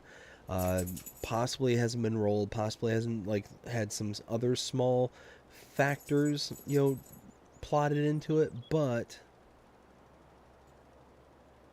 it's certainly better than nothing. There we go.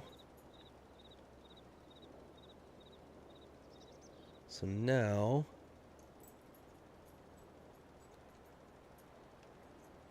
we'll let the worker just kind of do their thing. There should be plenty of space to let them do it.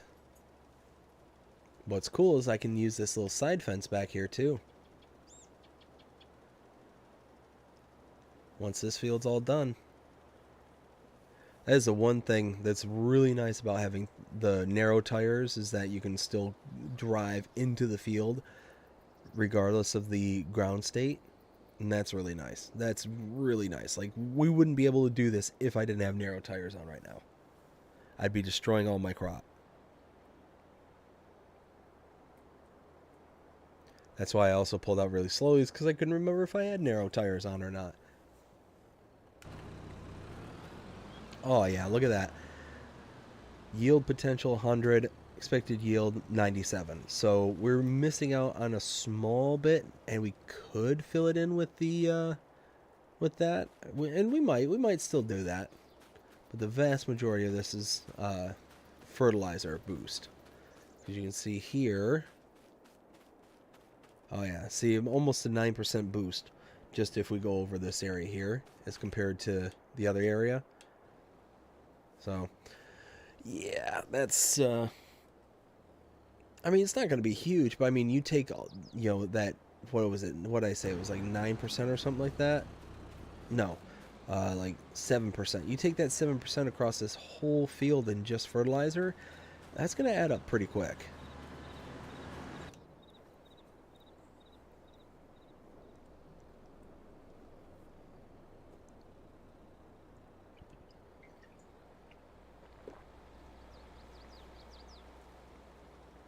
Let's see. So, I just looked over the screen, see if there was anybody chatting, but then I looked up to see the tier 2s, and this kind of leads me to give out my shout outs for all my tier 2 members. So let's go ahead and do that real quick, and then we will get back to our regular stuff here. So give a shout out to my tier 2s. Mark K, thank you so much for being a tier 2 channel member. I greatly appreciate you, and right now you are it. If you're interested in helping out the channel and being a channel member, go ahead and check out the link in the description below, or check out the join button on the main channel page. Either one will take you to the main splash page for the channel memberships. There we have 2 separate tiers. Tier 1 being the kind of introductory tier, and 99 cents a month you gain access to things like early access to edited content, such as the channel shorts or the Let's Play series. You also get custom emojis, custom badges. Yeah, and I think that's pretty good value for what you get. But we also have a second tier. Tier 2 channel members will get access to exactly what you just heard here. You will get a shout out every single time we do a live stream. So if you want your name shouted out every single time, that's how you can have it done. And yeah, that's pretty much it.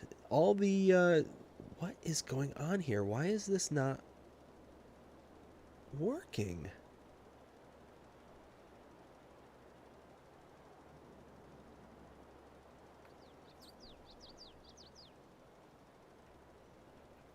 So we got this for nothing? Is that what happened here?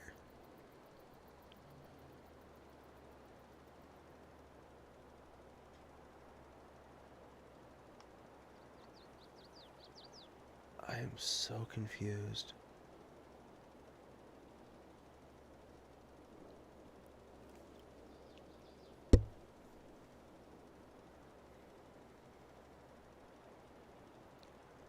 Sometimes it's going, sometimes it's not. You know what? I wonder if I need to get a one of those radars, one of those. Um.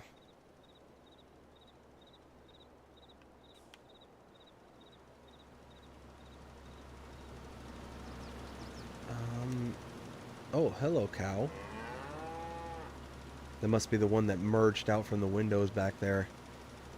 I wonder, doesn't one of my tractors...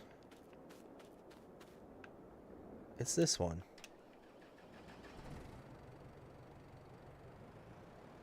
It has the Iseria Compact, which works during the daylight, so I might as well try this here, and maybe...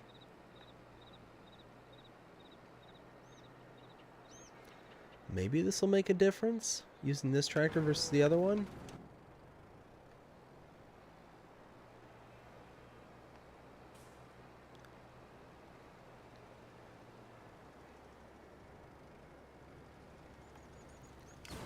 Let's see. Wow, you can really see the difference between these two tractors when they're side by side.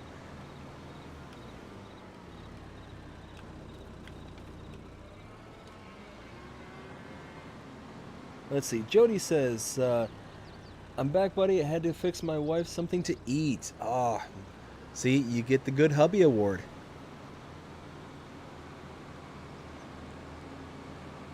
When your pregnant wife asks you to make them something, you drop everything you're doing just to make that happen. That earns you brownie points and gives you the Good Hubby Award. 100%. There we go.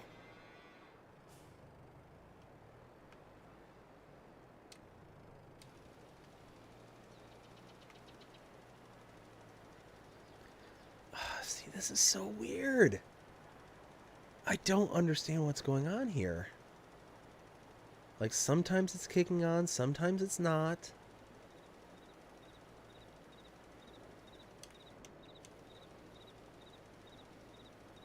But it's not affecting anything on the ground. Like, whatsoever.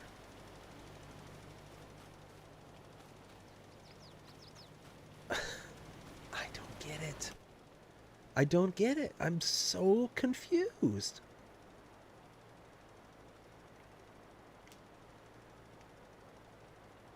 Alright, you know what? I wonder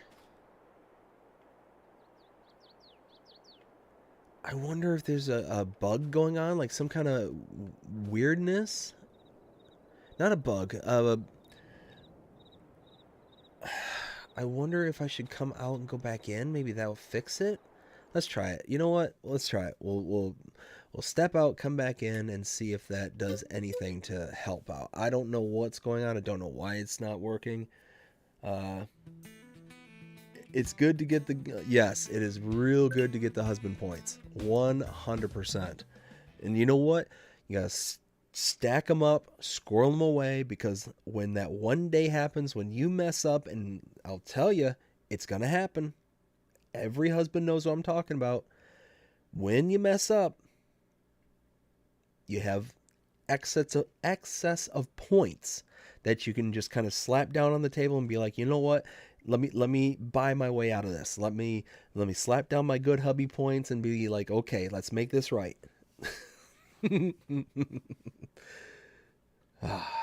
Yep. So like I said, earn the...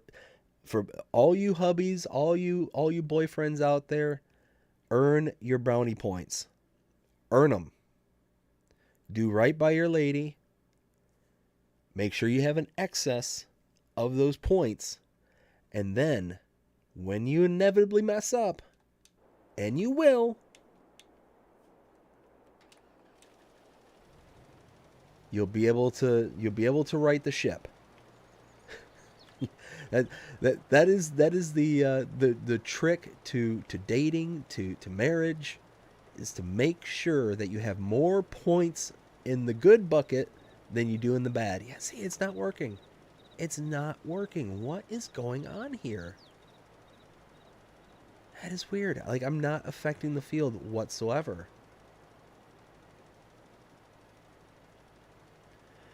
Jody says, "How's my wife doing today?" She is doing really good. She's actually off to bed now, so she's just kind of kicked back and relaxed. Because we've got a full house at the moment, because we got both my brother-in-law and sister-in-law here after the wedding. We've got the little one out in the bedroom with us for the next couple of nights, and yeah, so it's a full house. It's a packed house. But it's nice. It's nice. We are just kind of see. It's working here.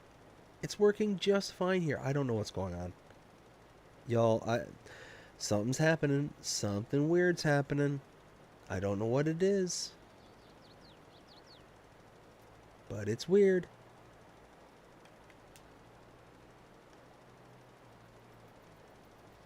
But no, she's doing great. She's doing really good.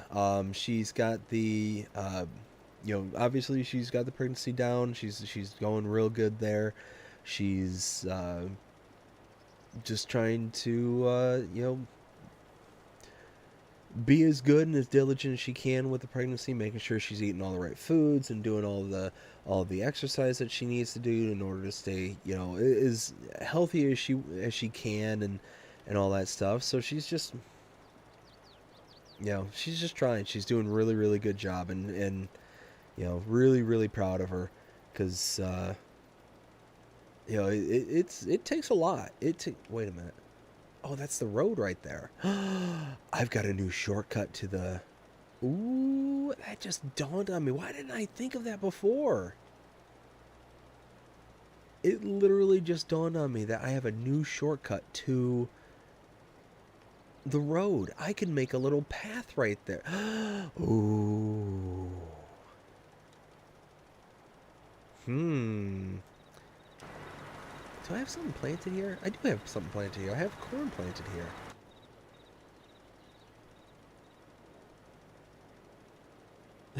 Jody with the smile. How many hours you got on the map? On this map, I have got. Where is it? Where is it? Oh, time played 144 hours so far. 144 hours. We're only 16 episodes in. So yeah, we are we're putting in some good amount of time on this map. Like I said, I don't know what's going on with the fields though. I'm really worried and concerned as to why my fields aren't updating. My grass field specifically, because that's why the data's outdated. Oh, you're good, you.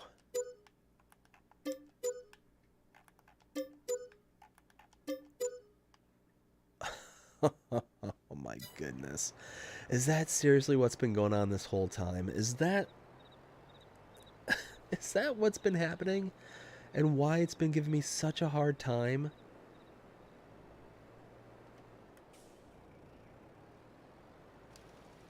And I need to come back over here with the lime spreader. That just dawned on me. I don't know why it just hit me that these are my fields as well. The 3 fields I just hit and I'm using the majority of the fertilizer on.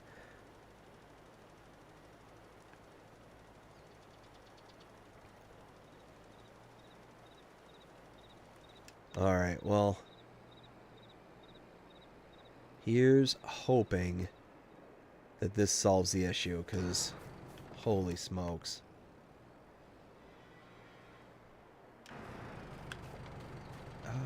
There we go. Yes! Yes! Oh, thank goodness. Alright. Wow, was that... you would think that they would put, like, that black color on the map here, like what I'm seeing right now, because I had no clue that the data was outdated. It just wasn't working. Oh, that is incredibly annoying. I don't know why it was doing that. That's so wild. I mean, it's working now, so who cares? I'm happy. Very, very happy. We figured out a thing. We're learning all sorts of stuff tonight. We had the technical issues and why we were late this afternoon or this evening. Was able to figure all those out. Was able to it's been a rough night, y'all. It's been rough, but we're making our way through it. Just got to just got to knuckle down and put in the effort, I guess. All right, so we've got this one little sliver in the corner, and then go on to the next field. Oh, I'm so happy we figured this out. I'm so glad. Because that was really starting to bug me. That was really starting to...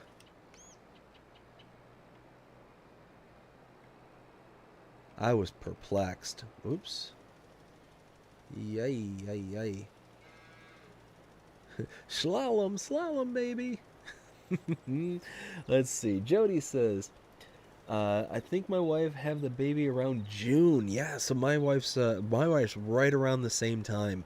I think our due date is early June, but the doctor said that because it's um, an IVF pregnancy, that likely he's going to try and induce just before, maybe in late May.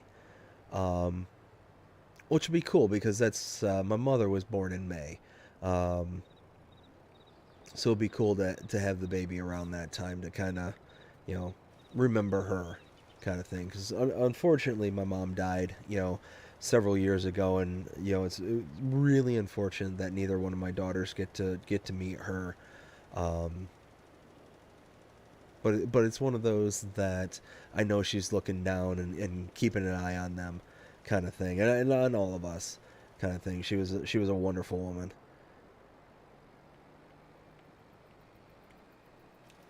There we go.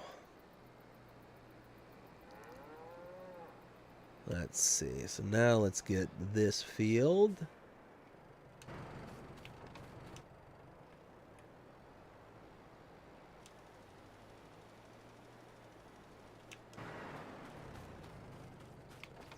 You stay in here, sheep. Don't need any sheep going rogue.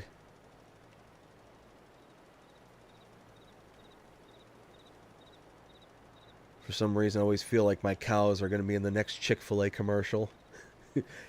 Eat more chicken.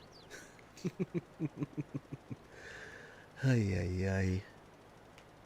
Jody says, got 55 hours on the map. Whoo! That's looking pretty good. That's nothing to sneeze at. Which map you playing on there, Jody? And what about your wife? She's playing on the what was it, the White Farm? I think is what you said. Is she? How many hours she got going on that one?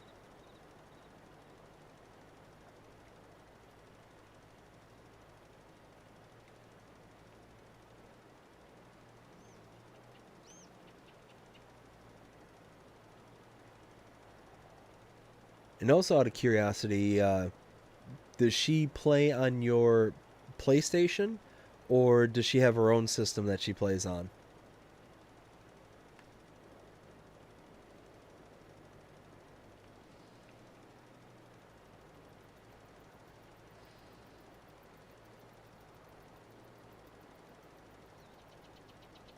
Yes, we do know what she's having. It's a girl.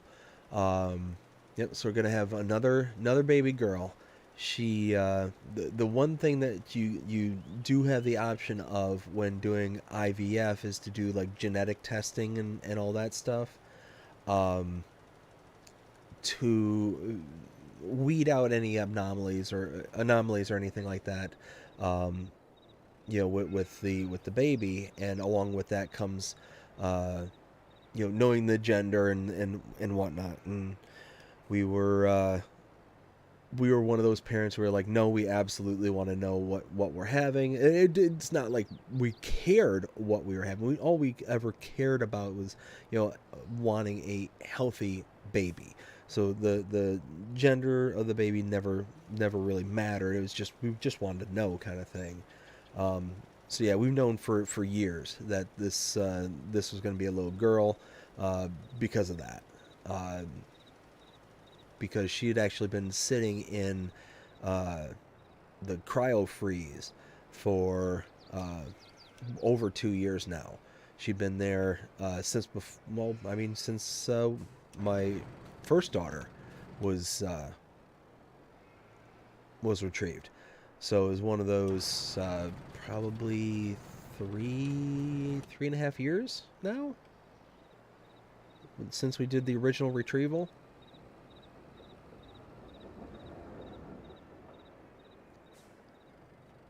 And like I said, the whole IVF journey, the story, is just an absolute wonder. Like we beat so many odds, so many things that we got so incredibly lucky on. Um, to not only have one child, but to have two. Have the second on the way, kind of thing. We were incredibly blessed with our particular circumstances, because there are some people out there who go through IVF dozens of times, with dozens upon dozens of eggs that they've retrieved, um, and aren't successful, kind of thing. So, like I said, we were incredibly lucky, incredibly blessed for the circumstances that we kind of fell into. Um, so yeah, it was one of those where, uh, certainly count my blessings every single day. Uh, Knowing all the things that I know now that I didn't know when we first started doing this, and it really didn't even occur to me how lucky we were until my wife sat me down and she's like, you realize just how lucky we are, to even have our first kid, let alone having another. And at the time, I had no idea. I was absolutely clueless what she was talking about. And that's when she told me, well, we only had 4 eggs that were retrieved on our retrieval day, and of the 4, 2 were viable, kind of thing, which is very, very, very low numbers for what you can expect. I mean, there's, like I said, there's some women out there who have dozens of eggs retrieved on their retrieval day, and have you know not just as many, but we'll have quite a few more than what we had that were considered a good enough grade or considered viable. I mean, I shouldn't have used the word viable, because that's not the right term. It's our particular IVF center did a grading system um, of the viable ones, and both of the ones that were viable and met the grade um, were our 2 that we have now. One that my wife's currently cooking, and the one that we have currently. So one of those where, when everything was said and done, she kind of sat me down and explained exactly just how incredibly lucky we were. That's when it kind of sank in. It's like, whoa. Because she goes out on Instagram all the time, and sometimes to her own detriment, but she'll go out there all the time and she'll listen to other people's stories and all the things that they've gone through, and whatnot. And it's one of those where it's sometimes it almost feels like she's torturing herself sometimes, but one of those where she goes on there and she'll hear the horror stories, she'll hear the blessings and all that stuff, and she'll follow certain people and hear their tales through IVS. And it's just like I said, she just I think she does it because she realized just how incredibly lucky we were with our first daughter, and that she follows these people almost as a means of kind of wishing them luck in their journey, kind of thing.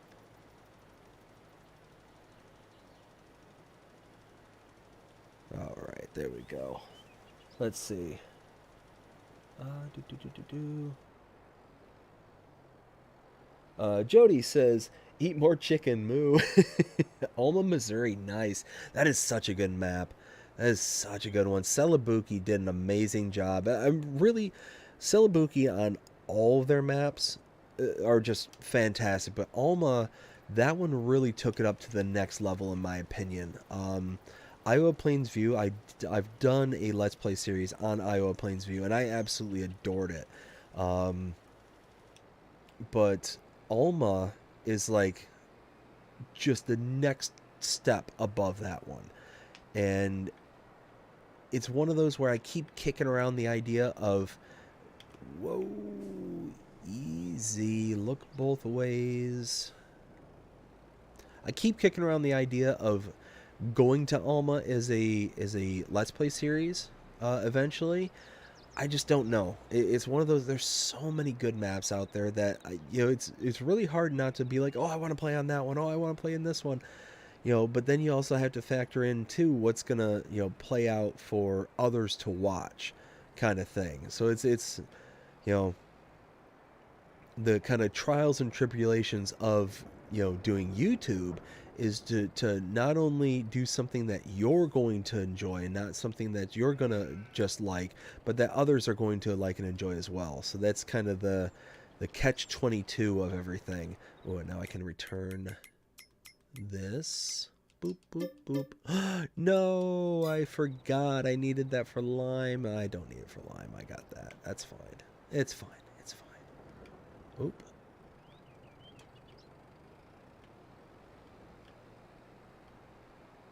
Alright, so we've got pretty much everything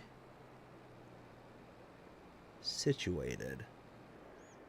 Let's see. Let me catch back up with the chat real quick, and then we'll go from there. So we've got, let's see. Jody says 21 hours on the map of White Farm. Nice, nice. She's doing real good, and got her a PS. Oh, Jody, more hubby points, more hubby points.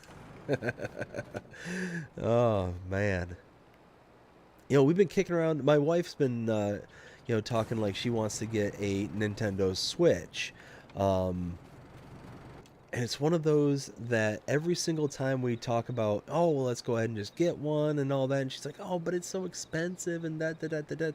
It's like, yeah, but I mean, it's something that if you think you're going to enjoy and going to play and have fun with, then why not? Why not, go out and spend the money and be fine?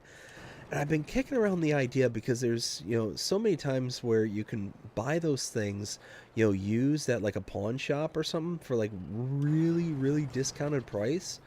So I've been kicking around the idea of getting her something along those lines, but I just don't know if I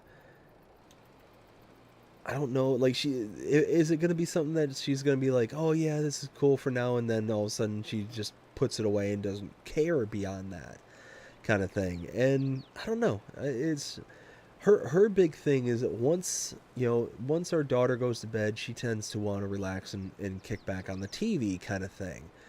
Um, oftentimes she'll go lay down in bed and then she'll kick back and turn on a TV show or something like that. Oftentimes it's a show that I personally don't necessarily want to watch or will watch with her kind of thing. Um, because she tends to like a lot of the not a lot of shows. Like we have a very similar taste in a lot of movies and TV shows, but there are some of the stuff that she likes that I just personally don't. Um, so it's just one of those. Those would be the times when she'll just kind of go off and watch her own thing and do her own thing. And it's often time when I'm also doing my recordings or I'm here live streaming and stuff like that. So it's one of those that, yeah, I've been kicking around the idea of, maybe seeing if I can get one, kind of cheaper, and that way she's, got the thing that she wants, but at the same time, it's not, what, like $300 or something like that for a Switch, I think is what you get them for new. So, I don't know. It's one of those we kind of been kicking around the idea, and I keep trying to figure out ways to make it work. Would like to make it work, but we'll see. We'll see how things kind of go from here, because it'd be nice. It'd be really nice.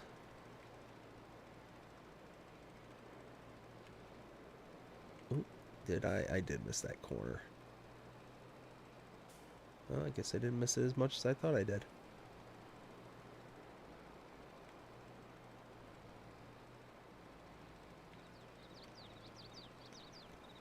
Alright, let's get this last little bit.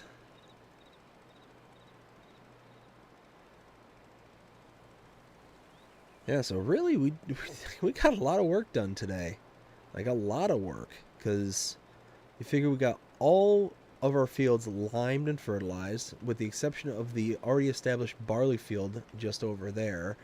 We've got everything, all the contracts for the day completed. Might go ahead and skip into the next day. We are in noon on this day. We're in April, right? Where am I? I'm up here. So, I don't know. Just we're doing really good. We're keeping ahead of ourselves. We're making sure we're getting everything we need to get done around the farm done, while at the same time kind of going into our excesses as we can. Wait a minute. Wait a minute. Wait. Something just dawned on me. Something hit me.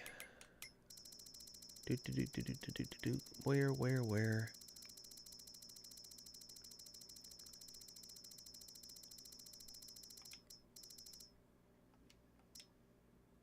July. Whew, okay, so we still got 3 months. We got 3 months, and they're on the upswing right now.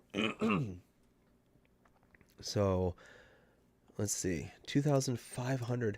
And really, that's really not that big of a gain. I mean, we're talking what? $500?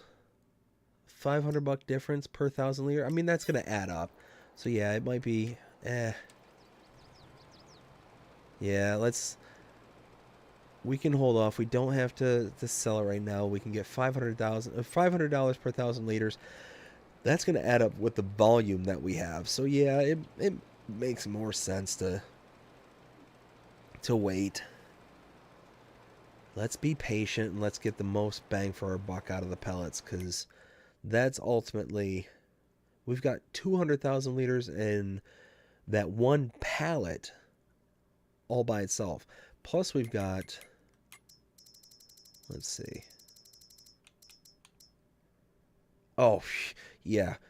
We got 200,000 in one pallet. We got 200,000 in storage here. 153,000 liters of furniture, which, when does furniture reach its peak? Is that around the same time, I think? Yeah, July. At 3,800, so you're talking a $700 spread between highs and lows. So, yeah, that's gonna be a good payout. You figure we got 400,000 liters of pellets, and that's actually at a minimum. That's the minimum that we've got right now. So yeah, if we get around $2,900, let's do some maths. So let's just use 400,000 as our base. So that's, nope.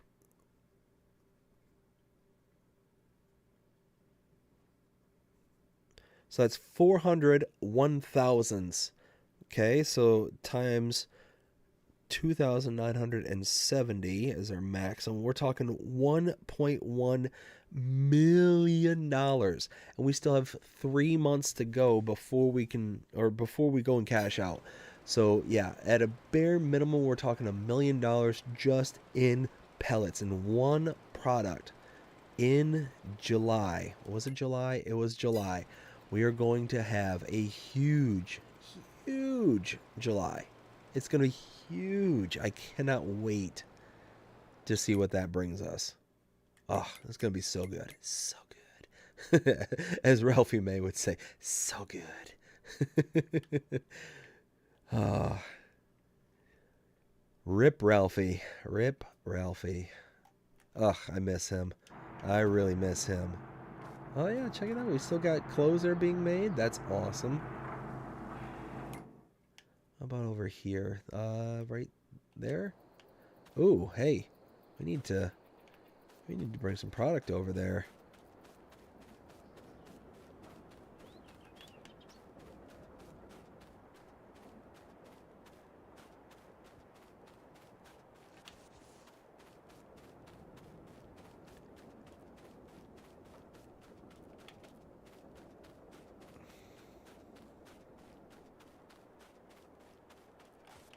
Ooh. Oops.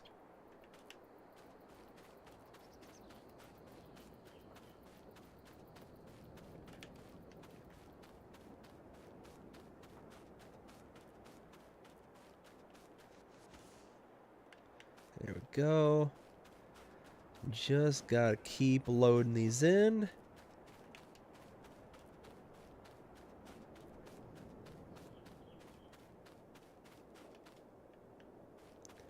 Alright, one more. And we'll just keep on chugging along with the clothes, because that was a really nice payout for clothes. Holy smokes.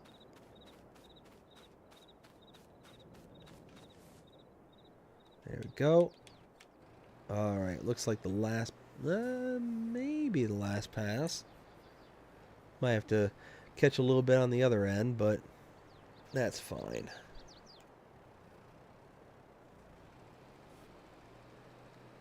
So now,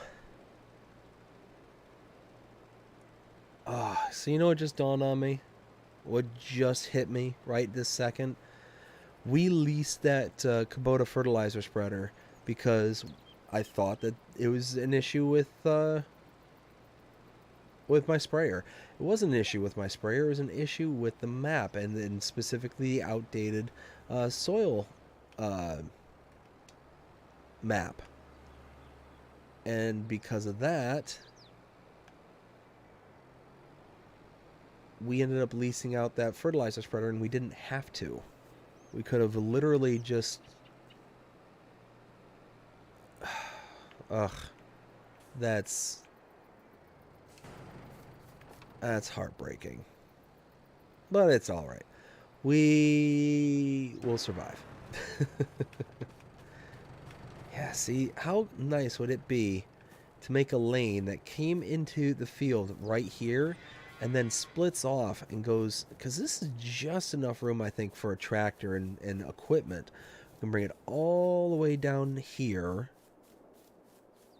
Let's check this out.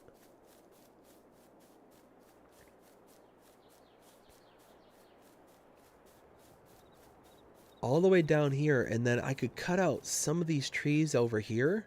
I could actually probably cut out all of them that aren't right up against the hedge line there, and then have it reconnect right here, and then this will be my new route to the road network back here. Because look at this. This brings us out right out to the road network right here. Oh man, that would be amazing. Amazing. We got corn growing at 99%. Ugh, love it. All right, let's go back to...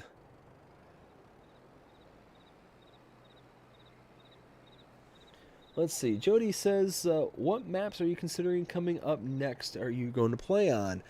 Well, so right now I've been kicking around several maps. Alma is up there. Alma is way up there. I've been really pondering about one of Zero Ito's maps called the Green Valley. That one I've been kicking around because I'd really love to play on a Zero Ito map, but then there's the issue with the music that plays in the background and how to address that as a possible liability for the channel and myself. So I just don't know. I don't want to run afoul of, you know, YouTube and their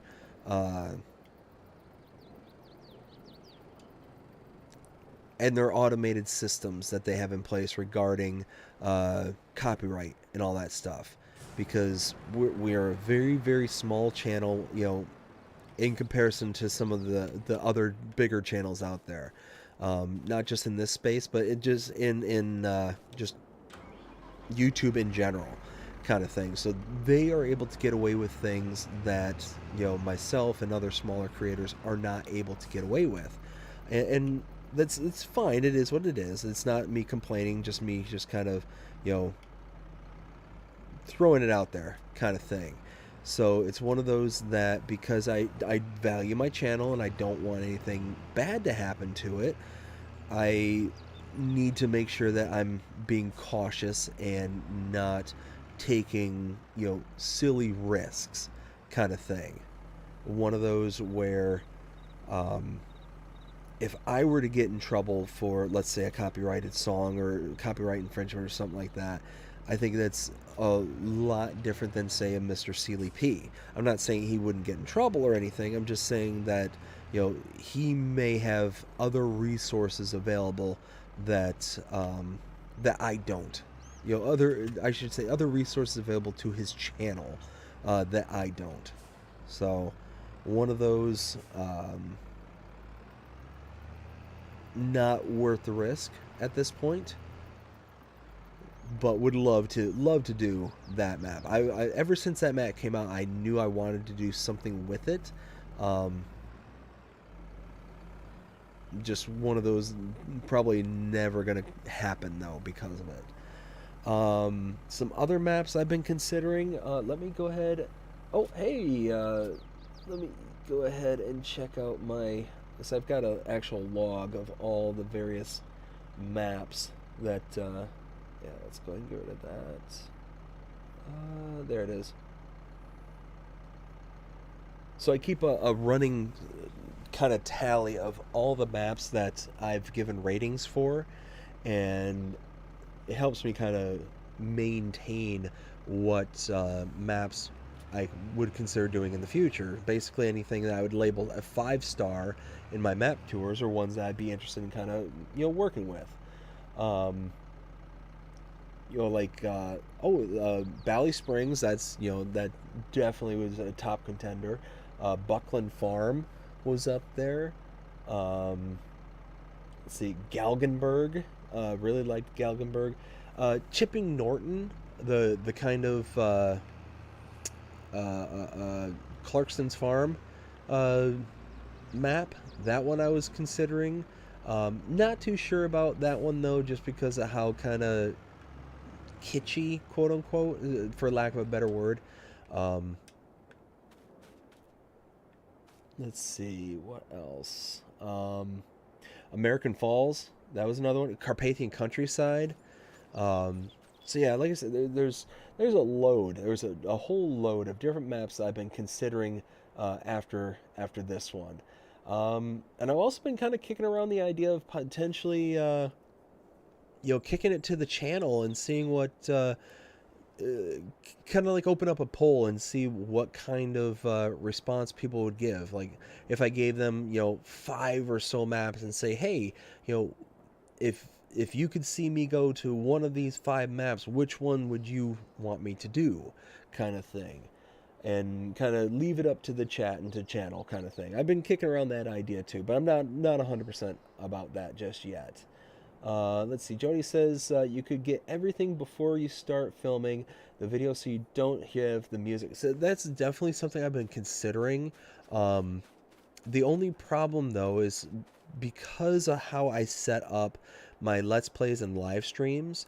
The live streams are honestly the part where I would be more nervous about something coming through than anything, because you're right, I could edit out audio or anything whenever I'm up at the shop, kind of thing, or I could prevent myself from talking at the shop and only talk away from it, kind of thing, to where I know that as soon as I hear music, that it's just that part is going to be just edited out, not an issue, kind of thing.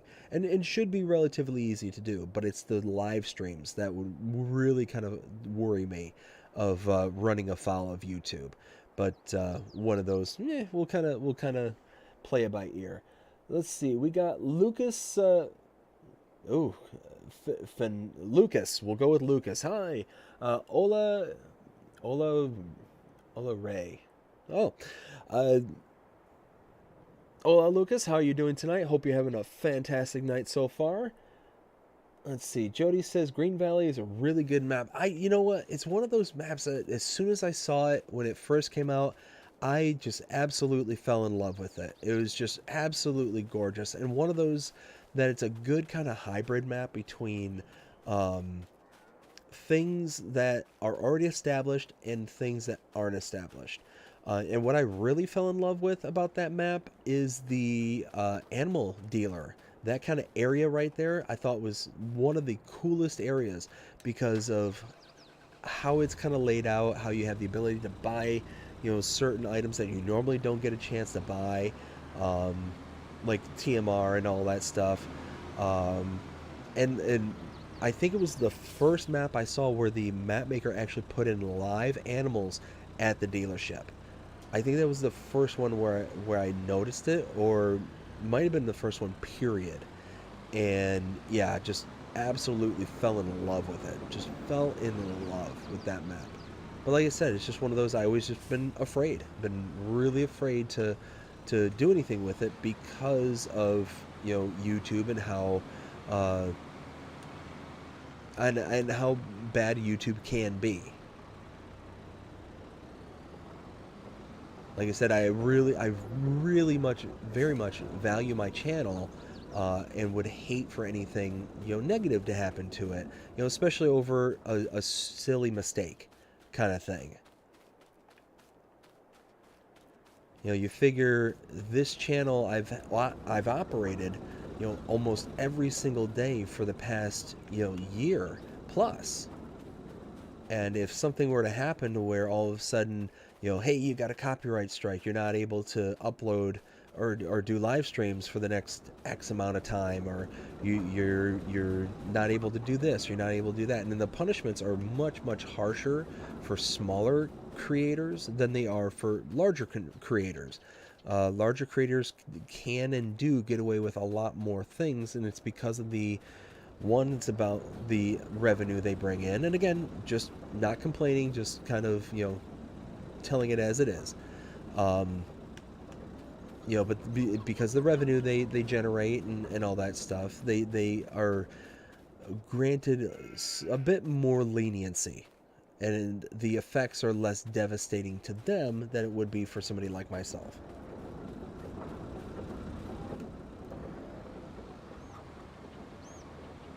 Here we go. Let's go ahead and pull this up here. We're going to load up the hay and the silage. We're going to fill up one more round of stuff for the cows there. It shouldn't be using too terribly much now going forward for the cows, because they are, yes, they are full. Wow, 100. Wow, I keep forgetting how much milk we have. I keep forgetting about milk.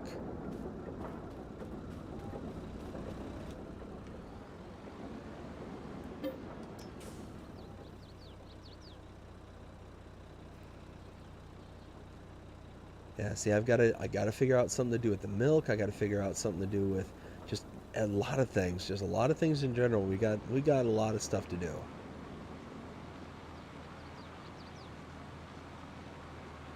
Okay, so let's get this over here.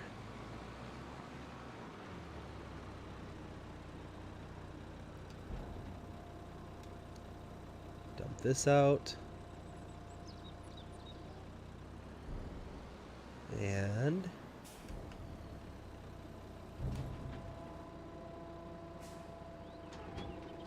kapow.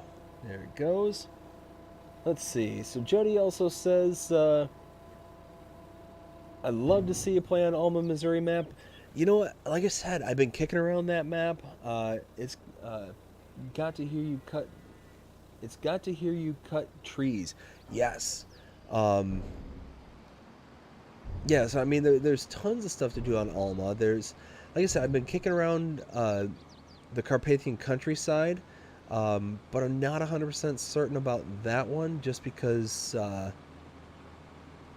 One, now because of the age of the map, it's kind of starting to get on the back burner of, you been there, done that kind of thing.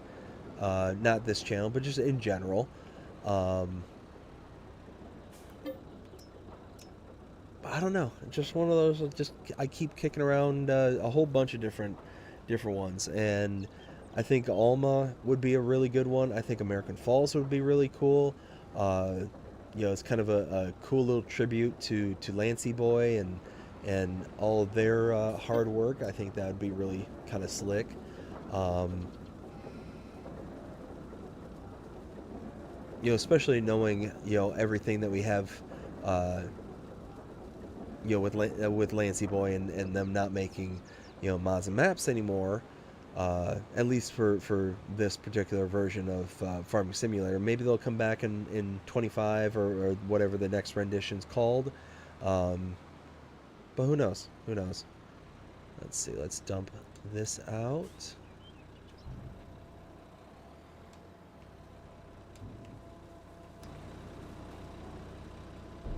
Do we have mineral? Yes. Okay. So this is chock full at this point. So yeah, we are producing as much as we can. There's nothing more that needs to go in here because this is just gonna slowly fill up the main cow barn and kind of go from there. So nothing we need to do there. Let's grab, yes, let's do that. Let's grab another load of silage and take that up to the biogas plant so that can get processing because that's done. There's nothing being processed up there anymore. And then it ought to be relatively good, I think.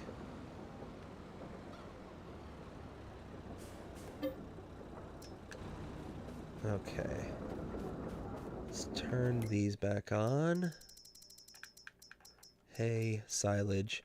Now the cool thing about this production is that ever since we bought the most recent fields, number 28 and number 18, those are going to be cornfields, and they're going to be, I'm going to use them to produce chaff. So we're going to basically put them in here to be able to create more silage, which is going to create more methane. I mean, you can see we get 30 from grass, but we're going to get 20 from the chaff, and we're going to get a 1-to-1 ratio for silage. So, I mean, we're going to be able to quickly produce silage and be able to utilize that. And then we can take the silage up to the biogas plant up there and get more methane and more digestate. So all in all, it's one of those where it's kind of a double dip kind of thing, which is nice. But at the same time, um, yeah, at the same time, it's working out really well for us. The methane, that's what we built our backs. The whole industry, this whole map has been based around methane. Um, wait a minute. Wait a minute. I messed up. I'm only taking one trailer for some reason.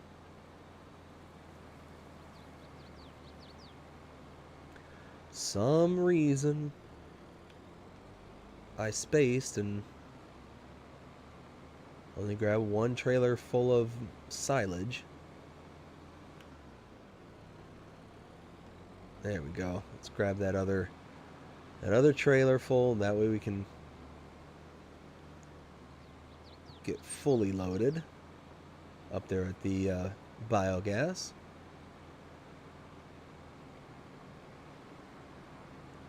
Let's see. Dive down here.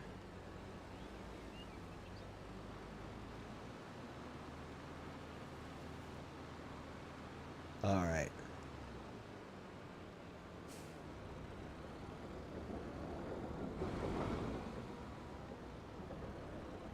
There we go.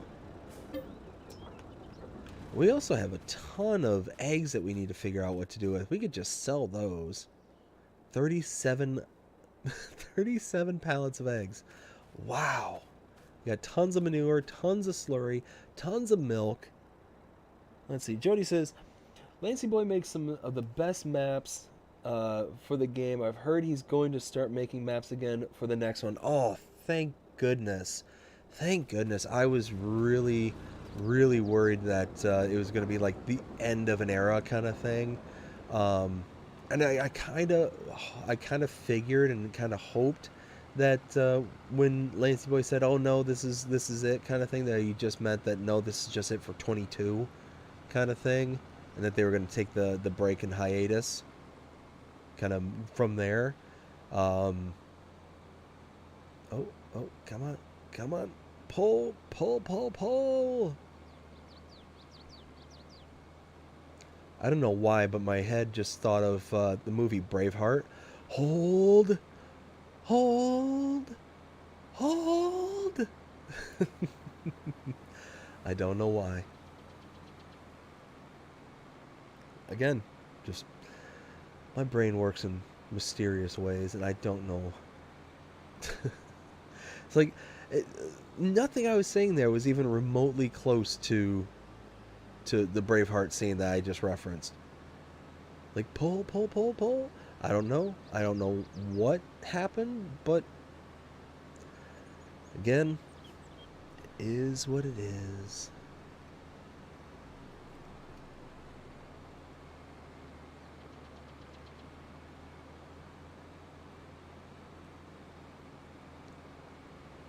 Let's see, should I do one trip up there at 55,000, or should I get another trip done and do, let me think, it'd be 110,000 liters if I did two trips. That might not be a bad idea. Do a second trip. Just be that much more to put in there, and that much more methane and digestate and the whole 9 yards. It makes sense. It makes sense. Hmm.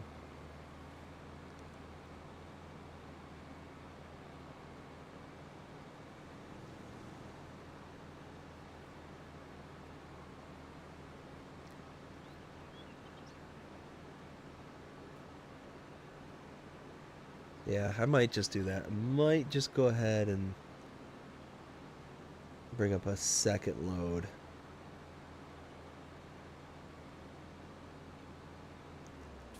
Okay, so let's pull in here.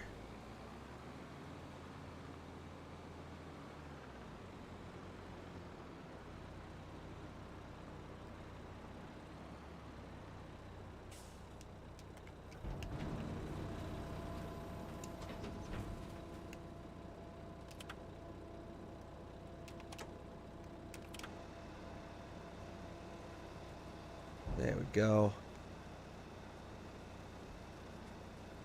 Load. No. There we go. Okay, now we're talking.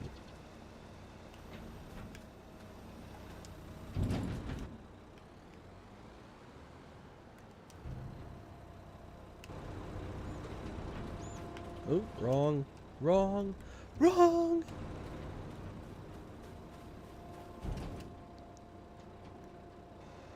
And there it goes.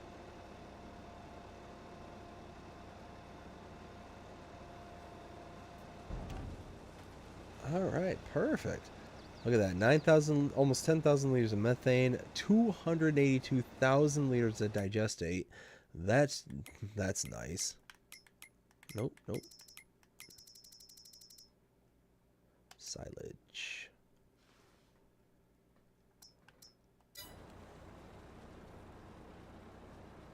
Let's see.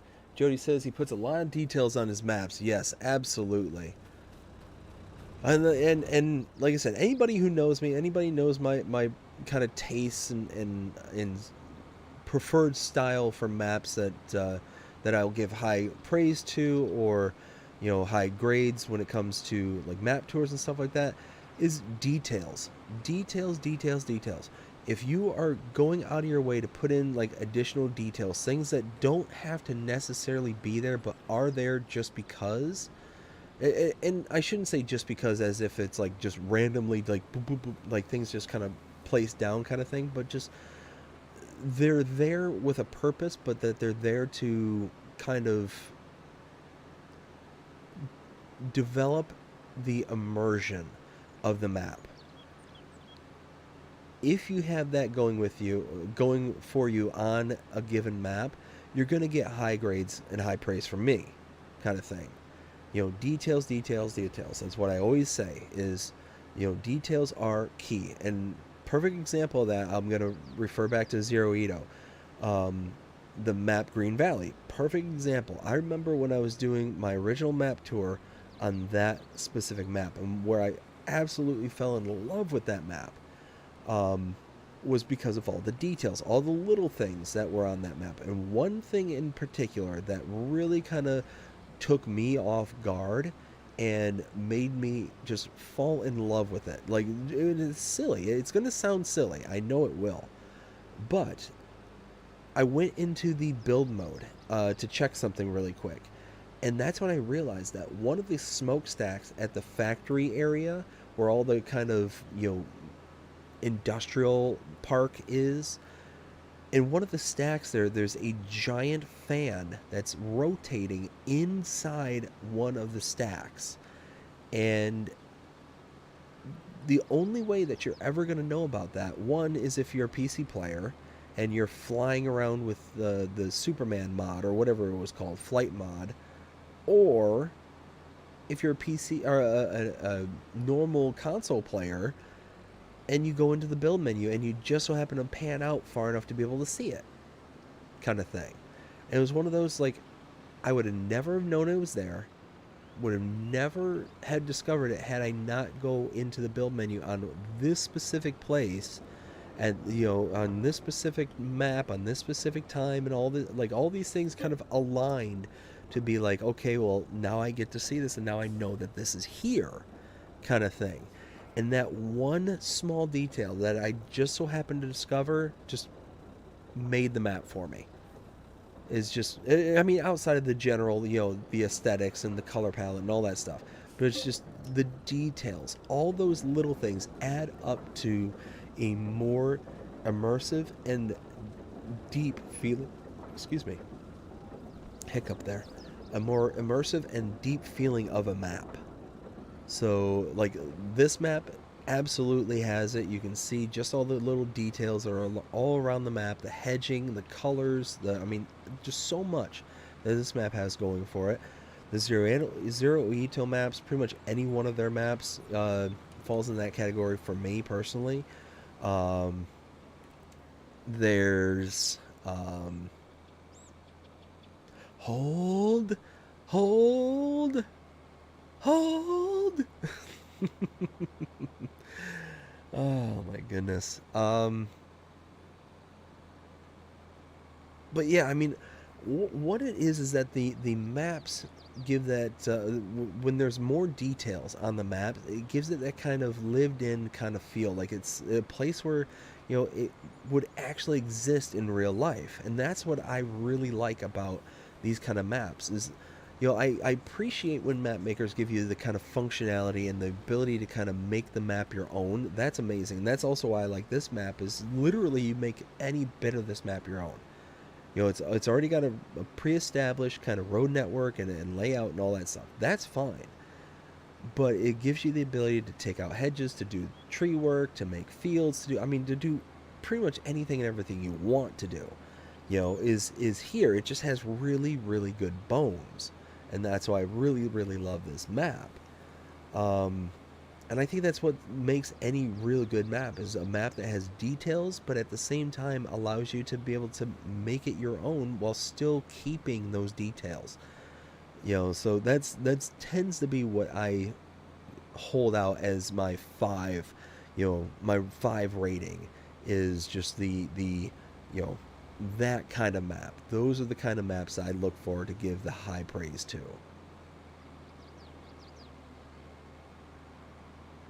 All right, when I get to the biogas plant, I will catch up with the chat and see what everybody's saying, and we'll go from there.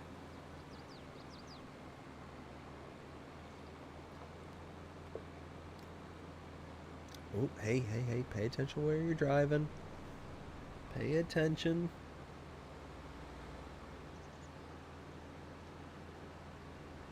Okay, so Another 55,000 liters. That's going to be over 110,000, or going to be 110,000 that we delivered up there. And that's just going to chug away, create all the products I mentioned before.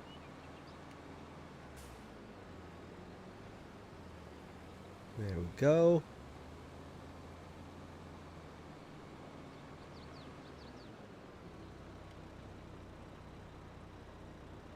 And oh no.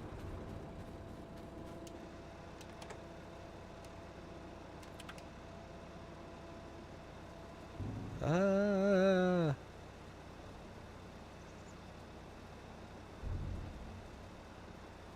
All right, there we go. I think crisis was averted. There we go.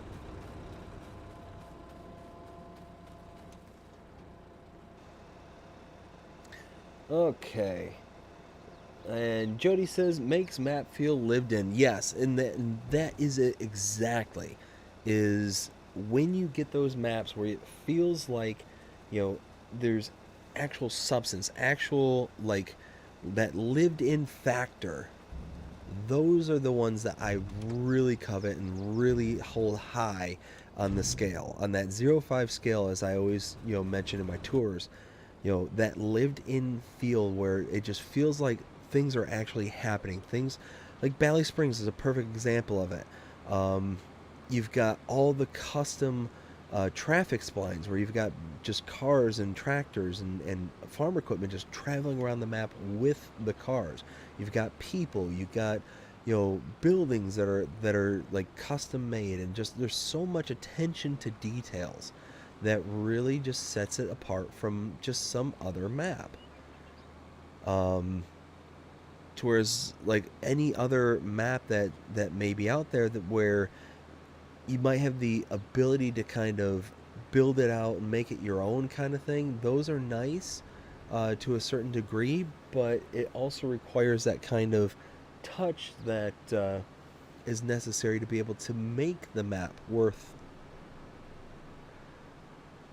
uh, worth being on, kind of thing. It requires a individual player who has that kind of touch of their own, kind of thing, to bring that to life for themselves, kind of thing. And that's, I will openly and wholeheartedly admit, that's where I struggle. I really, really struggle with being, you know, creative with a map like this. Like trying to figure out ways that are not only going to be aesthetically pleasing to myself, but then are actually going to work in theory and in practice, kind of thing. So one of those, why, there we go. So it's one of those where the thought of doing like a forestry map or something like that. Like if I'm just messing around and I'm playing around myself and it's for my own entertainment, then I'm fine with it. I don't mind. But when I'm doing things for the channel like this, um, it really makes me nervous because at least I don't feel like I'm that creative when it comes to making something that other people would be like, oh man, that looks nice. Something that somebody else would want to emulate and replicate. I like maps where there's good bones like this one here, where you've got good solid farms that you can kind of build up and kind of manipulate into something that not somebody else is gonna see or recognize, kind of thing. Like what I've done here with the farm production. I ripped out that building over there and I added this in, kind of thing. And it kind of stands out, especially considering the farm and all that stuff. But it's one of those that I don't think it stands out so greatly that it's like detrimental to the aesthetics of the farm. There we go.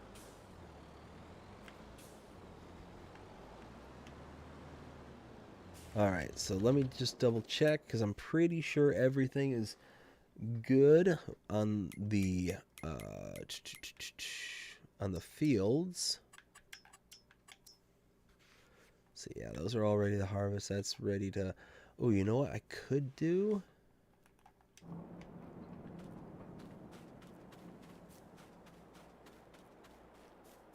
could mulch this.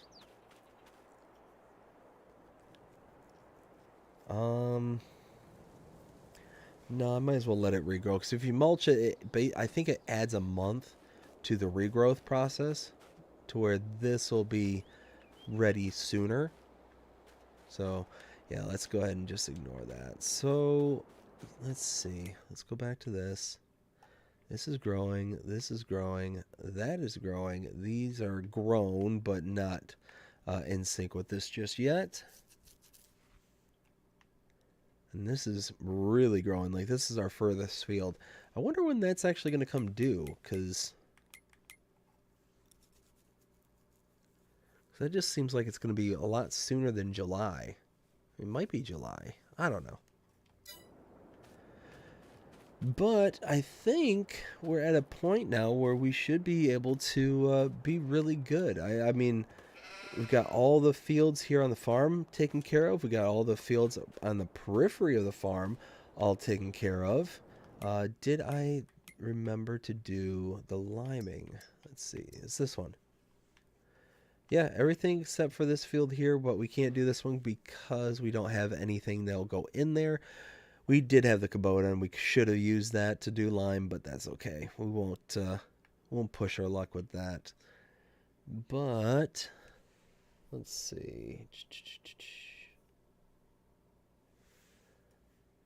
But yeah, no, I think we're pretty good at this point. I'm pretty happy. I mean, you figure we own pretty much the whole southwestern portion of this whole map here. We're just chugging along. I've got some, what I think to be pretty cool ideas moving forward. Yeah, I think all in all, it's going to work out really, really good. And let's just double check, make sure we don't have any nope, no contracts. We're good. Yeah, I think we're all right. But I think, like I said, I think this will be a good kind of spot to leave it, because we got tons and tons accomplished tonight, and I'm pretty happy with that.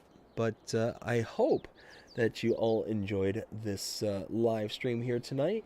If you did, please show me by liking, sharing, subscribing, following, commenting, doing all the things the algorithms enjoy you doing that shows you're engaged with this channel, enjoying the content. And that being said, I hope you have a fantastic day, night, evening, wherever you are in the world. Take care.